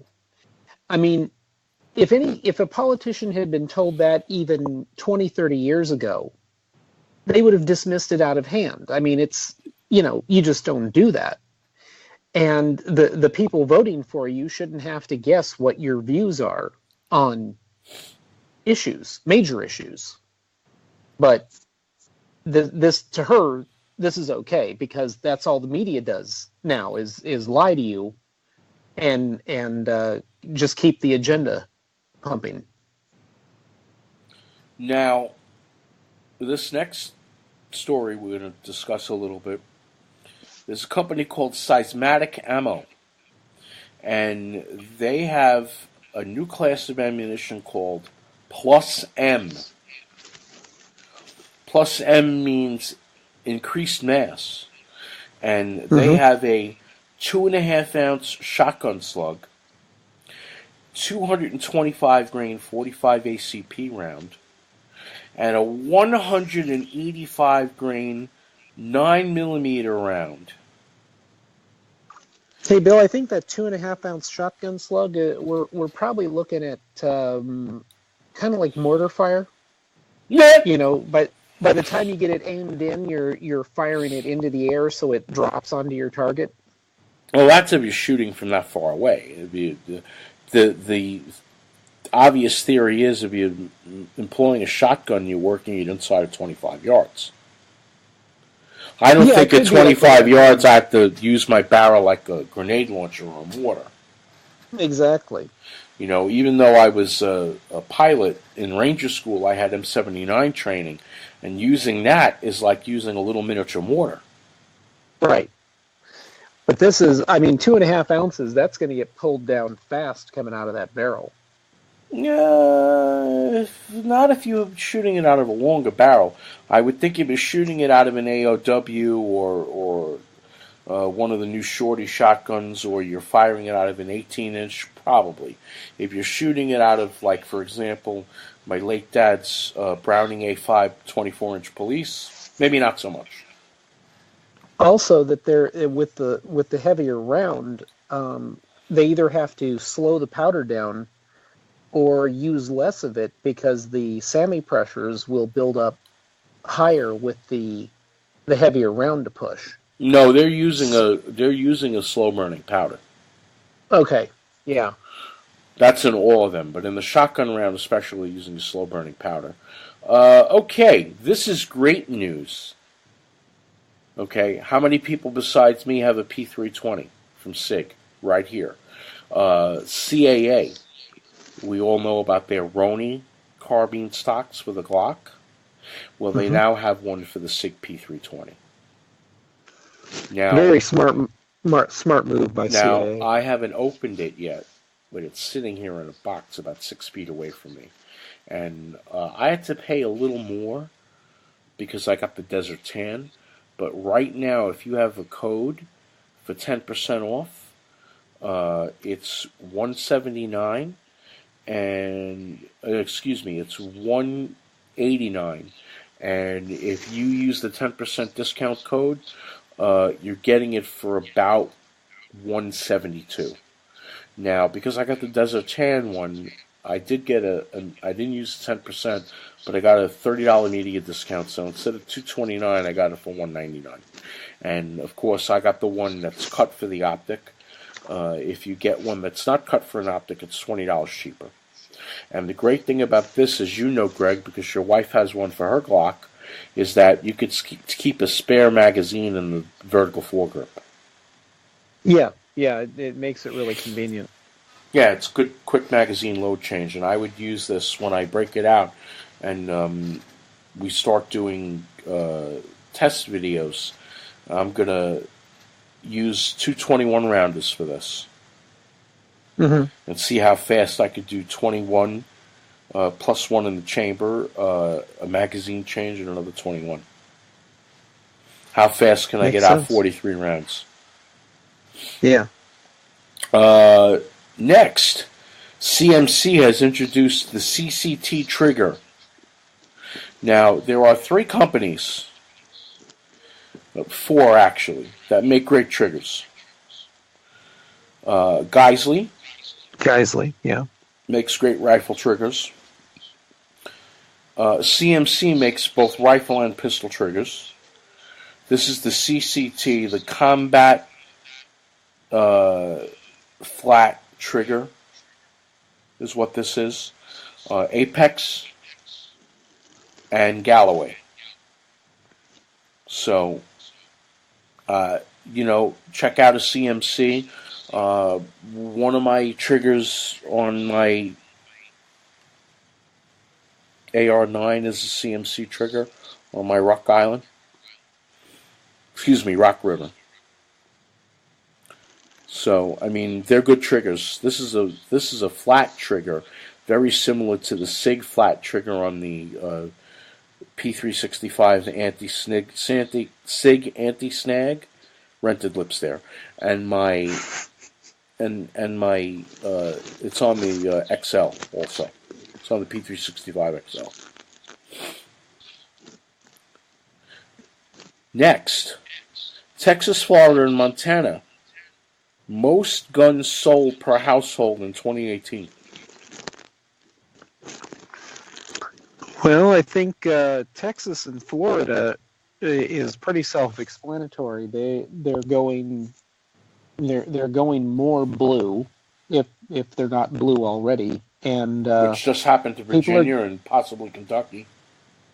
Yeah, and people are getting more scared that they won't have any more chances to get the guns. Now, Montana, you have to remember that is there are very few households in Montana, and they are active gun owners, shooters anyway. So I think that's probably just an ongoing statistic that Montana would have higher ownership and higher purchases per household. But the other two, there's 2 reasons for that in Montana. It has nothing to do with people. It has to do with 2 4-legged creatures: bears and mountain lions. And you don't have you don't have a sheriff every 2 miles in Montana. You're expected to take care of things yourself, or a state police officer, whether they be game warden or highway patrol. Yeah. They're few and far between, especially on the night shifts. On the daytime shifts, there's probably a few more. The fourth state in that list was my state, Arizona, my adopted home state, which last year was third and 2 years ago was first. So all that means is that Arizona has become more saturated with gun owners now. Which is a good thing because they were being threatened to be Californicated. My goal, Greg, for my little neighborhood here where you came to pick me up 2 years ago, my goal is to get anybody in my development who wants a firearm and wants advice and basic training and what to purchase and when to practice, I want them to learn. So there are a couple of guys that already are set up. I may not agree with their politics, but they don't want to see the Second Amendment changed. In fact, at our Halloween party a week and a half ago, one of my neighbors said, "You know, Bill, I'm from Chicago. I was originally totally against this, but now that I live here and I see what goes on here, you need a gun in a rural area." Exactly. And it was really funny. He came to the party dressed up as a sheriff, and I had never known that he had a single-action Ruger Blackhawk, but there it was sitting in his holster. And he said, "Yeah, this is my grandfather's." He said, "You're going to have to tell me one day if it actually shoots." I said, "You have to come out with this one day and find out." So I went hands-on earlier this week with a gun that I've already owned for about a year. I haven't really shot it much. It's sitting on my hip right now. My 9mm stainless Charter Arms Pitbull revolver. And you want to talk about I could almost fit this in my crotch, this gun. It's only 13 ounces for a stainless. It's really, actually, excuse me, it's 16 ounces. My apologies. It's vanadium stainless alloy. It's not aluminum. There's no aluminum in this gun. The grips are the Hogue Monogrip. It's a great deep concealment gun, or it makes a great backup gun. And when I'm here in the house, I just stick this. I've got a belt clip, I guess you call it. It's similar to the Blackhawk Serpa clip that tucks into the inside of your belt and lets you stick the gun on the outside without having to run the loops through belt loops. But I'm wearing a pair of sweatpants. Now, I would never stick a gun in a pair of sweatpants, but this is hanging out, and it's actually right now it's attached to the safety belt on the safety seat belt on my wheelchair for a slightly more secure grip. It's important if you're going to carry something like that. If you're looking for a lighter gun to carry, but you can handle the increased recoil. The vanadium is a very reduced weight metal that's as strong as steel. So, well, it's an alloy. It's usually worth it's an alloy, so it's not completely vanadium. It's a vanadium steel right. alloy. Right. So, the cylinder is all steel, and the body is vanadium steel alloy. And the Hogue Monogrip is a perfect grip for this gun because I have short, fat, stubby fingers, which is why I can't play Fender Stratocasters, why I play Gibsons. And it's just perfect. And I employ a two-handed draw because I carry it at about 130. So if I had to draw, I reach the left hand across, and then as I'm doing that, I put the right hand down and pull up so that the holster is stabilized against my stomach while I'm drawing. You guys got to remember, you guys that are 165 pounds, that ain't me. Okay, I got about 80 pounds on you. And Greg is 6'4" and about 225. So he's skinny, but he's tall. You know, it's like the movie Survivors with Walter Matthau and Robin Williams. And Robin Williams tells Matthau, no, those are the wrong bullets. 45 ACP, short and fat. 9mm long and thin. I've always remembered that. That is like the most hysterical line in that movie. In fact, I'm going to see if that movie's on Amazon Prime or Netflix and try to watch it over the next couple of days. So I've had a good time with that.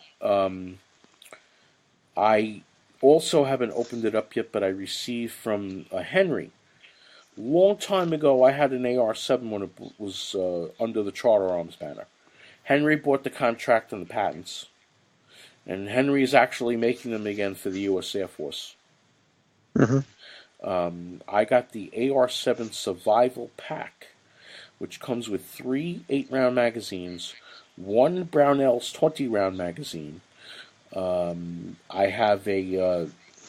already put a True Glow heads-up optic on it, which is almost no weight at all. It comes with a Buck Rival 3-inch folding knife, which I already had one, but this one is all titanium, black titanium, and the one that I have is black stainless. It's an assisted thumb opening knife. You get a survival tool that has many different bits of screwdrivers on it and different things. An aluminum survival blanket, 50 feet of paracord, 25 feet of monoflamelet fishing line, and 5 hooks. And for anybody that doesn't know, this is the AR-7 is a gun that is it breaks down. It's a takedown and everything rifle. Fits into the stock, and the stock seals up so that it will float if it falls out of a boat or out of your backpack into a river or whatever. So you actually have a very compact form factor. And obviously it has to be assembled before you can use it. But for somebody that's just backpacking or something like that, it's definitely a worthwhile weapon to have. Yeah, it's a good backup to a 12 gauge or a 44 Magnum if you're in the outback. It's an 18-inch 22 LR barrel. It'll take one of the 8-round magazines in the receiver and 2 more in the stock, and there's a Velcro that puts the 20 round on the stock. And the bag is nice. It's a waterproof bag, 700 denier nylon, waterproof treated. I know because I poured a bottle of water on it, and it didn't get inside the bag. So I'm happy with it, and I'm going to take it out to the shooting event this weekend that I'm running for Yavapai County Preparedness. So I'm looking forward to that because if I have the most of anything, it's 22 LR ammo. Oh, as an aside, something that is not in the agenda. Our buddy Victor went over to Walmart yesterday, and Walmart said they weren't selling handgun ammunition anymore. Well, mine is. They're on clearance. They're selling it out, but apparently they had a lot of it. So, well, it makes sense. Walmart isn't going to throw it out, and they're not going to destroy it. They're going to sell it until it's gone, but they can only sell it in areas where it's Pro 2A. Which is here. And, yeah, and so they don't get in trouble for it. Right. So, Vic picked me up a couple of boxes of the Federal 100-rounders. And 6 boxes of the Federal HST deep penetration. 3 boxes. 3 boxes of the deep and 3 boxes of the standard short barrel. So, that's a nice little score, 420 rounds. Okay, so a question I got on Facebook that is not part of the email questions, but we're going to get to that shortly because we're coming up on an hour and 55 minutes, Greg. So we're going to try to keep this to less than 2:30, so you can go to sleep and I get something to eat. I got a feedback question from somebody on Facebook. My choice of an all-around 22 LR ammo. So I'll let you run it first, and then I have a couple of choices. All around, mind you, not specific, specialty. No, I've especially for how it runs in many of the brands of guns there are. To me, CCI Minimag is almost always the way to go. Which is what I told the guy: CCI Minimag, either the hollow or the solid, and CCI Stingers. Right, because it's just an all-around good round. It's usually accurate in almost every 22 that's made, and it has very few reliability, feed problems, ejection problems. It's a well-made round. Sometimes it might cost you a little bit more, but if you want, a good, accurate, reliable round, for me it's CCI Minimags all the time. Yeah, if you remember the show where they shoot alligators, they have a branded box. They have a branded line of Minimag and Maximags, and I have 2 of those 300-round boxes of the Minimags in a hollow point. Oh wow! I must have, between Stingers and Minimags, I must have 2,000 rounds of it altogether. Yeah, That's it's good to good. keep around. I've got 3,500 rounds of the Armscore copper jacketed hollow points. I've got a bunch of Federal Automatch, which is the closest thing non-competition round could get to being competition.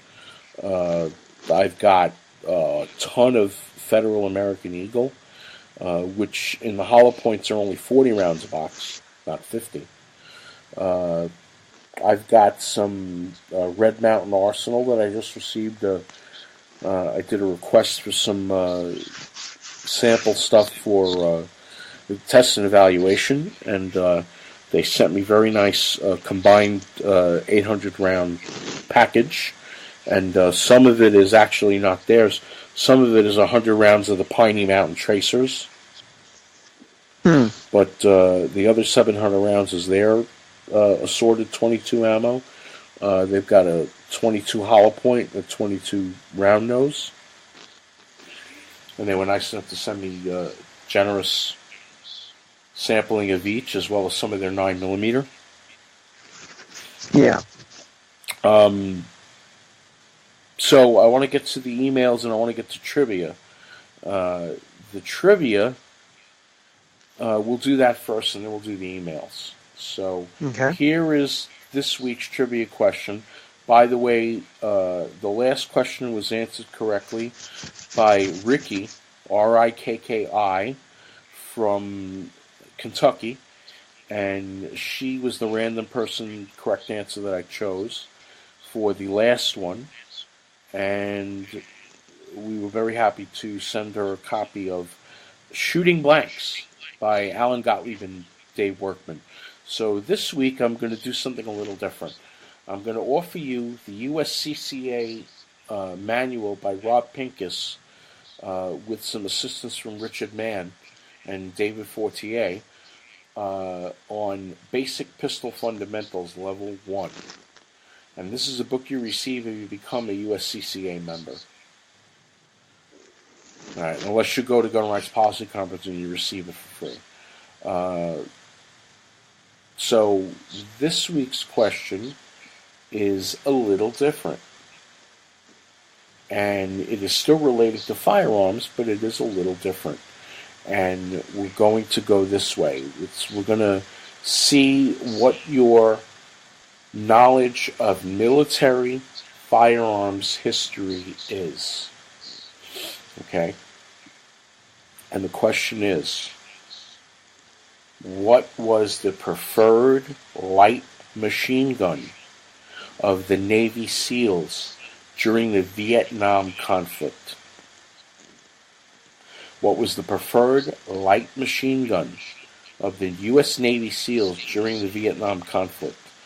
Not the same as the preferred Army No, machine gun. no, and you're not going to know the answer unless you've read extensively. Yeah. I will take one correct answer at random.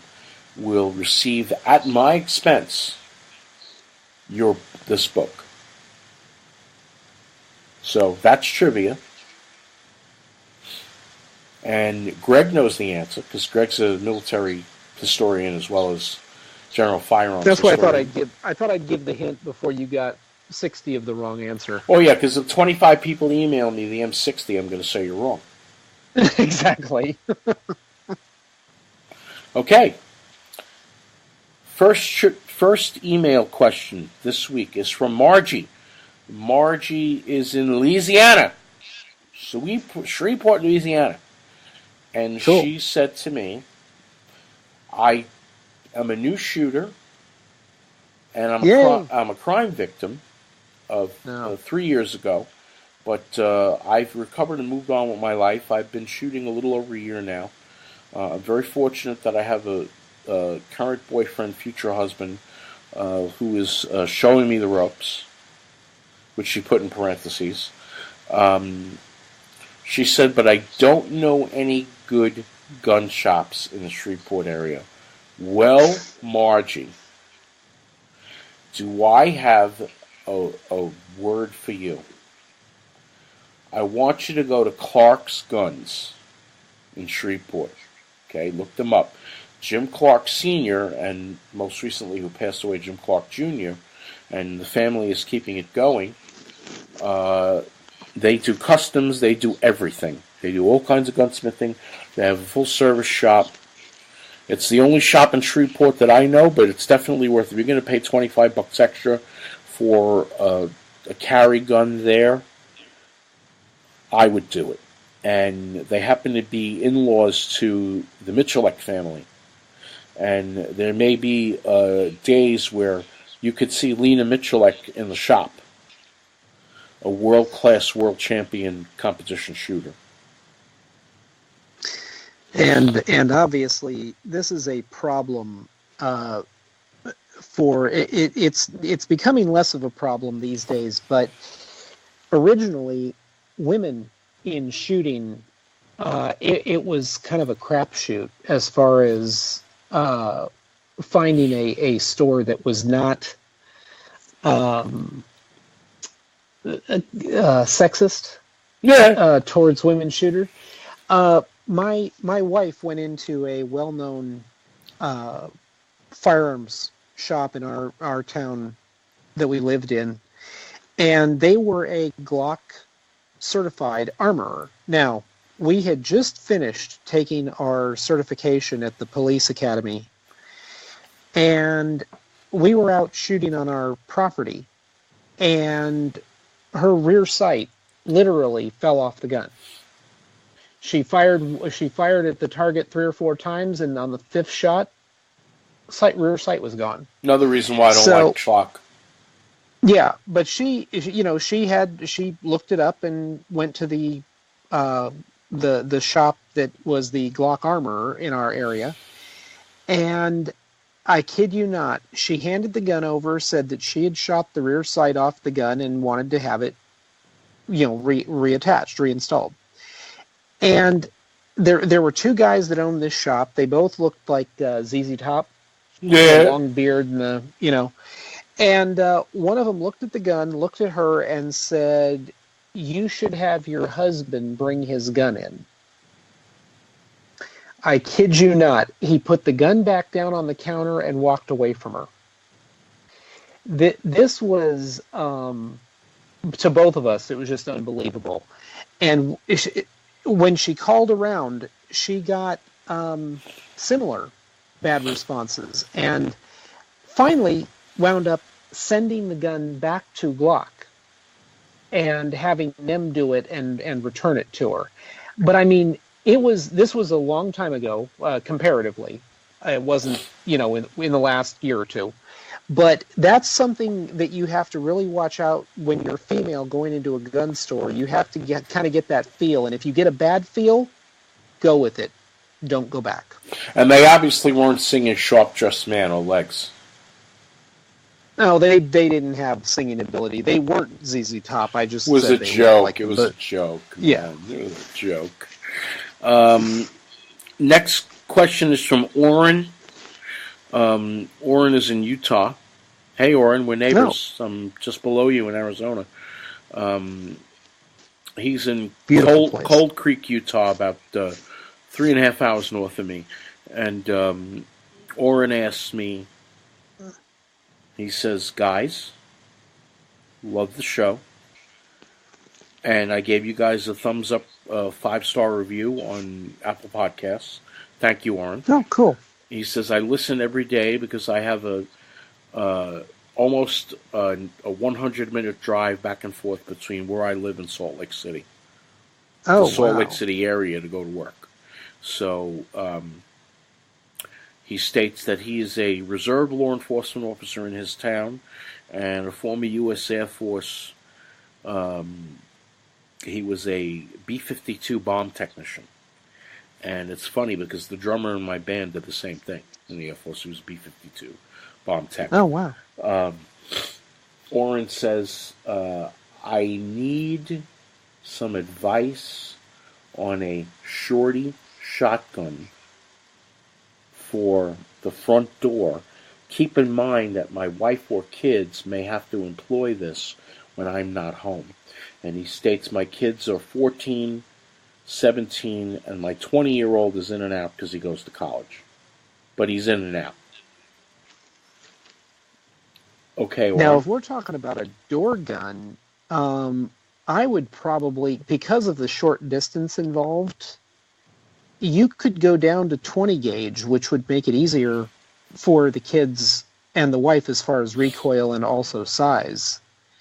And with the modern shotguns, getting something that's magazine fed would probably also help to deploy it because they generally come in shorter lengths. Well, he didn't specify pump or semi, but I'm going to assume that he means semi, and I'm going to suggest the Remington, whatever the heck it is, the V13 TAC-12 or the V12 TAC-13, whatever that is, 5+1 12 gauge bird's head grip. And I would get a sling for it. Or they're starting to make braces for it. The reason that a reason to not go with pump action is because pump really has to be practiced. And you can't get the rounds out fast enough. This is why I don't shoot a pump anymore and why I sold them. Because I have bad shoulders and I don't have the strength I had when I was a 25-year-old anymore. I may short stroke around. And a failure to feed, failure to eject in a crisis situation is not going to help. A lot of people don't know how to clear them properly, and if forced, you can also wind up bending the extractor rod, the bolts, and the handle, the ones actually on the pump that they can the guide rails in the magazine. The guide rails in the magazine. Yeah, and this will make the shotgun inoperable. It's better to have semi-auto and just let the gun work on its own. It's much more intuitive, and if you have people that aren't going to train on it religiously, it's the better way to go. Yeah, I prefer semi-auto now, and even the tube magazine feds are a good option. If you get an extended tube, you can get a Remington VersaMax 22-inch with a 7+1 or 8+1 tube in it, and then you just have a handgun for a backup. You better hope that whoever your home invaders are is less than 6 of them, and you can get squared up shots on them. Of course, I imagine like any group like that, if 2 or 3 of them go down, you're going to see heels on the other ones. Heels and tails. Yep. Okay, this next one is from Dale, and Dale is a new resident of Nevada from California. He's an escapee, and he came over the border from Lake Tahoe. He's in Reno now, and he's working towards getting his carry permit. And Dale's a retired Navy Chief Petty Officer, so thanks for your service, Dale. Definitely. You know, he wants to. His question is, what is a good place online to sell some of my long guns so I can increase my handgun collection now that I'm in a sort of a free state? And he says, I have 6 hunting rifles and 4 side-by-side and over and under shotguns. Gunbroker. Guns America, Gunbroker.com, and Arms List are the three that I use most often. Guns.com is now selling used guns as well. Yes, they are. I have not personally used them, though. Me either. Gunbroker is is where my kind of go-to because it's just easy.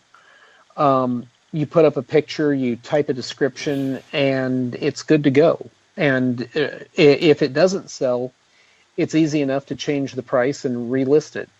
It goes very, very simply, and then you just take it to your local dealer when it sells and have them ship it on their FFL, and you're done. It's very simple to use. And if you are willing to go face-to-face, and you don't want to go to a regular gun shop, you want to get the most value, Sportsman's Warehouse is now buying used guns. That's your quickest way. Mm-hmm. Probably not the best, not the most competitive price, but it is the quickest and most painless way to go. Right, or you can go to any of these estate liquidators. Yeah. Usually they want Class 3 weapons. If you want to use Arms List, the only thing I would suggest is do not meet somebody in a parking lot. Do not meet somebody in a at an unknown address.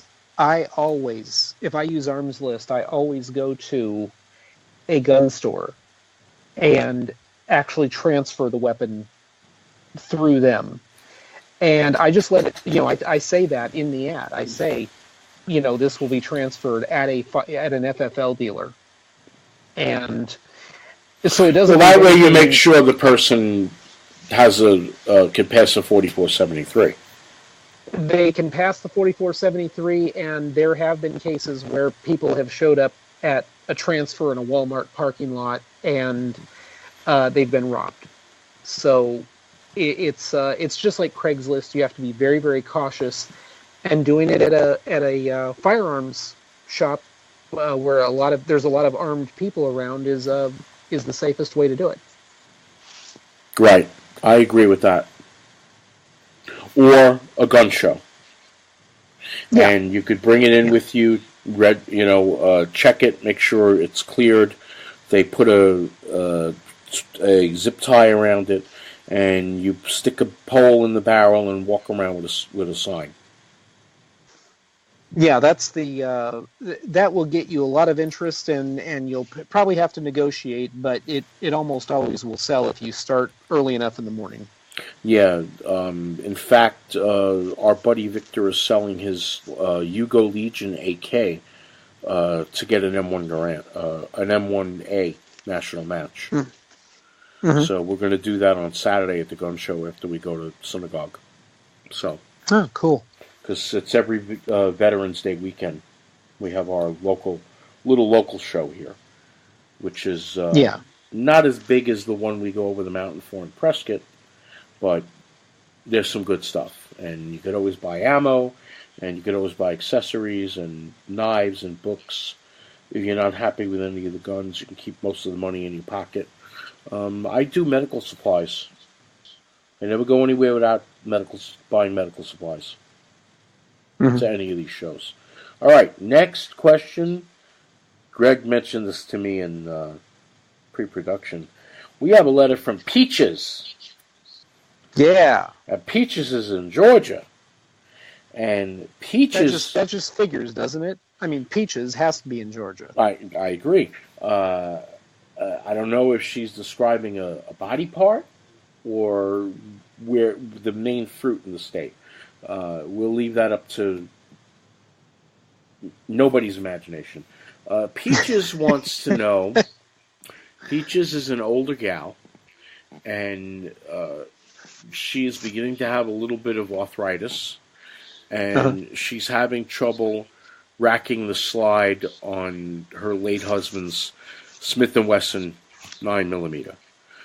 She says it's a little easier with the shield because she learned the pinch method, but she does not feel it's reliable carry. Is there any gun that is suited more for older people, people with disabilities? The answer is yes. My wife also has arthritis and carpal, and the only 9mm semi she has is a CZ copy, and we call this the Italian, or the gun with 4 names. It's the EAA Tanfoglio Witness Pavona, and the Pavona means strong woman in Italian. And my wife has 4 13-round magazines, flat flush, and 1 17 extended. And she's very happy with the gun. You could, like I mentioned earlier in the recording when we were interviewing Rick, you could move the slide on that gun with 1 finger. The other thing that's if you want to stay semi-automatic. The other thing you might also consider is going to a revolver, where wheel gun. And, you don't have to. And we try to get a trigger job and an action job on every revolver that my wife owns. She owns several, but when she has trouble with them at the beginning, she learned a very fast method of single action fire. She cocks the hammer as fast as she can, pulls the trigger, and cocks it again. It's not when you do it. When you start with a revolver and you learn that correctly, it can be done very smoothly, and as you practice, you will become quicker. And as long as you keep already fired casing in the cylinders, you should not have any problems with doing dry fire drills when you buy a new revolver, to get used to that. The casings leaving the casings, the already fired casings in it, allow the firing pin to have something to contact, and it doesn't throw the timing off on the spring from the mainspring from clicking the trigger. So that should help you out if you decide to possibly change over. Right. In the old days of early double-action revolvers, if you cocked the hammer after a shot, you skipped the next round in the chamber. It went to the round after that. The next round in the cylinder. So you don't have that anymore in modern double-action revolvers, and you can get a trigger pull down to 3 pounds on a revolver with a good action job. I've had Ann Rose's, 3 of Ann Rose's 4 guns. We haven't had a chance to do the Kimber yet, but we've done the Colt and her Rugers. Her 3 Ruger double actions were done at Case and Gary Reeder Guns in Flagstaff. And they're master gunsmiths, and they're really, really, really good. So they changed all the springs, they shortened the hammer travel, the trigger travel. It's a great gun. I'm like, heck, I want you to do one for me.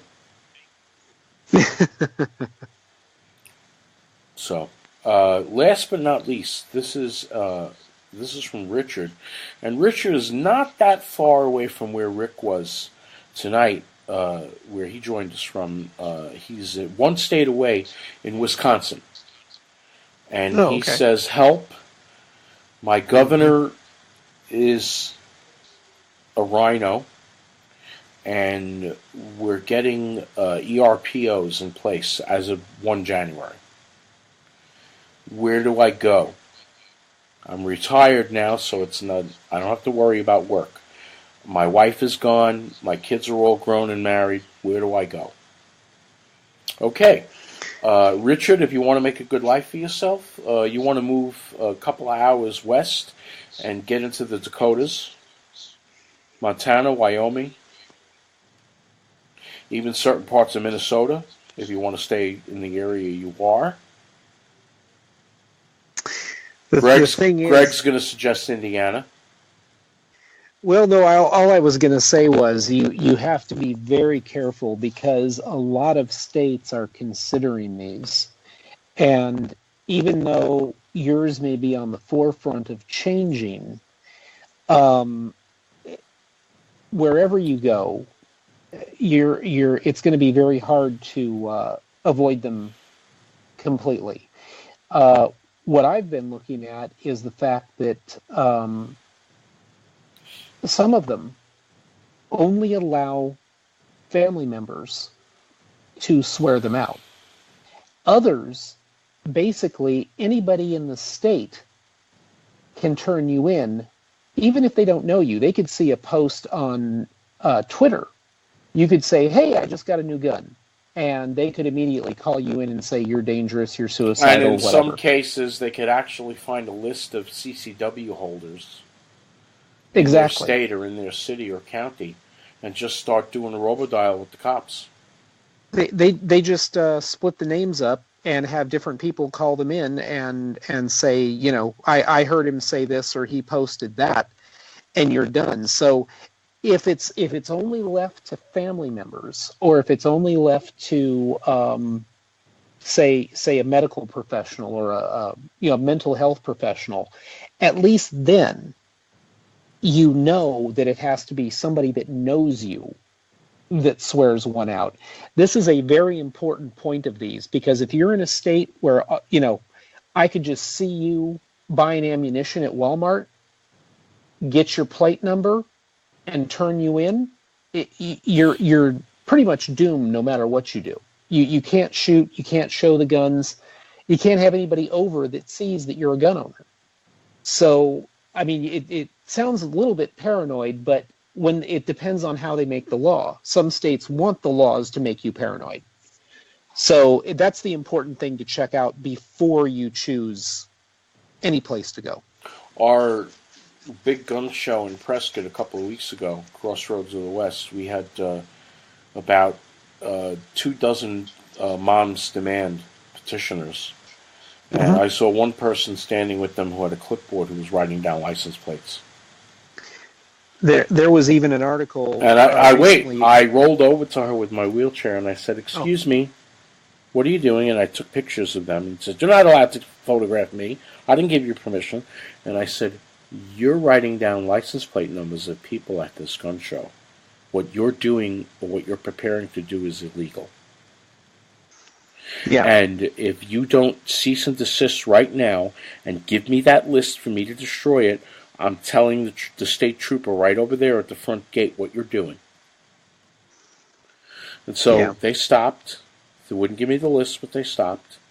And then I saw them doing it again, and I just told the trooper, and the trooper walked over to them, arrested the person with the clipboard, took the clipboard from the person, and literally right there took the pad and lit it on fire.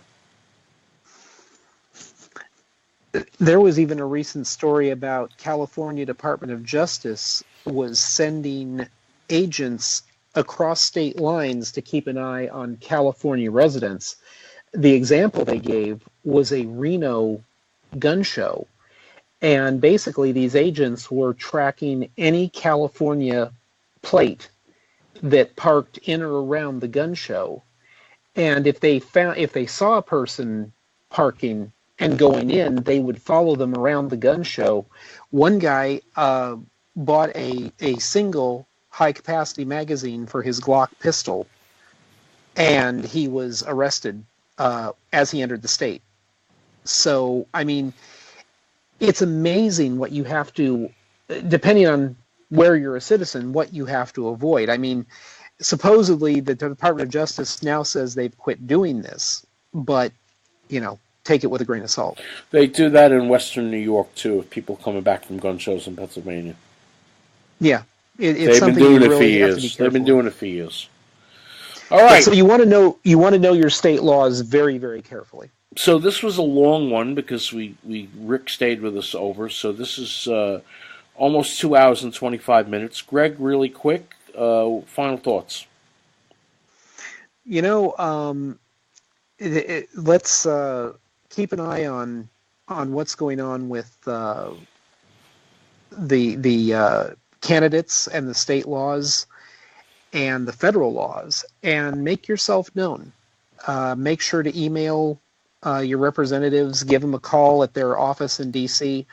That's what they have people there for, to answer the phones. Let them know what you think, and make sure that your voice is heard. And in the next 2 weeks, I'm going to write a review of the Kel-Tec CP33. So you'll see that. If you go on the website, on the Facebook page, you'll see that very soon. Cool. We want to get to 500 rounds through it before we can, and we're going to get there this weekend. So, and also I'll have done my 300 rounds with the Rock Island 9mm 22 TCM, which I've already fired all the 9 through it. It's just 22 TCM is very expensive, so I just got another 200 rounds of it, and I'll be able to complete the test. By the way, 22 TCM, 2,200 feet per second. Yeah. Out of a 5-inch barrel. It's quick. It's quick, and it's deadly. And the last time I went up to my temple to do security, I carried that in a shoulder holster instead of my Smith & Wesson or my Beretta, and I just showed the guy what it was, my team leader. I'm the assistant, and I had 3 9mm magazines for it, but I had a magazine of 22 TCM, and I showed him what the bullet looked like, and he said, "Wow, a 22 neck down to 9mm."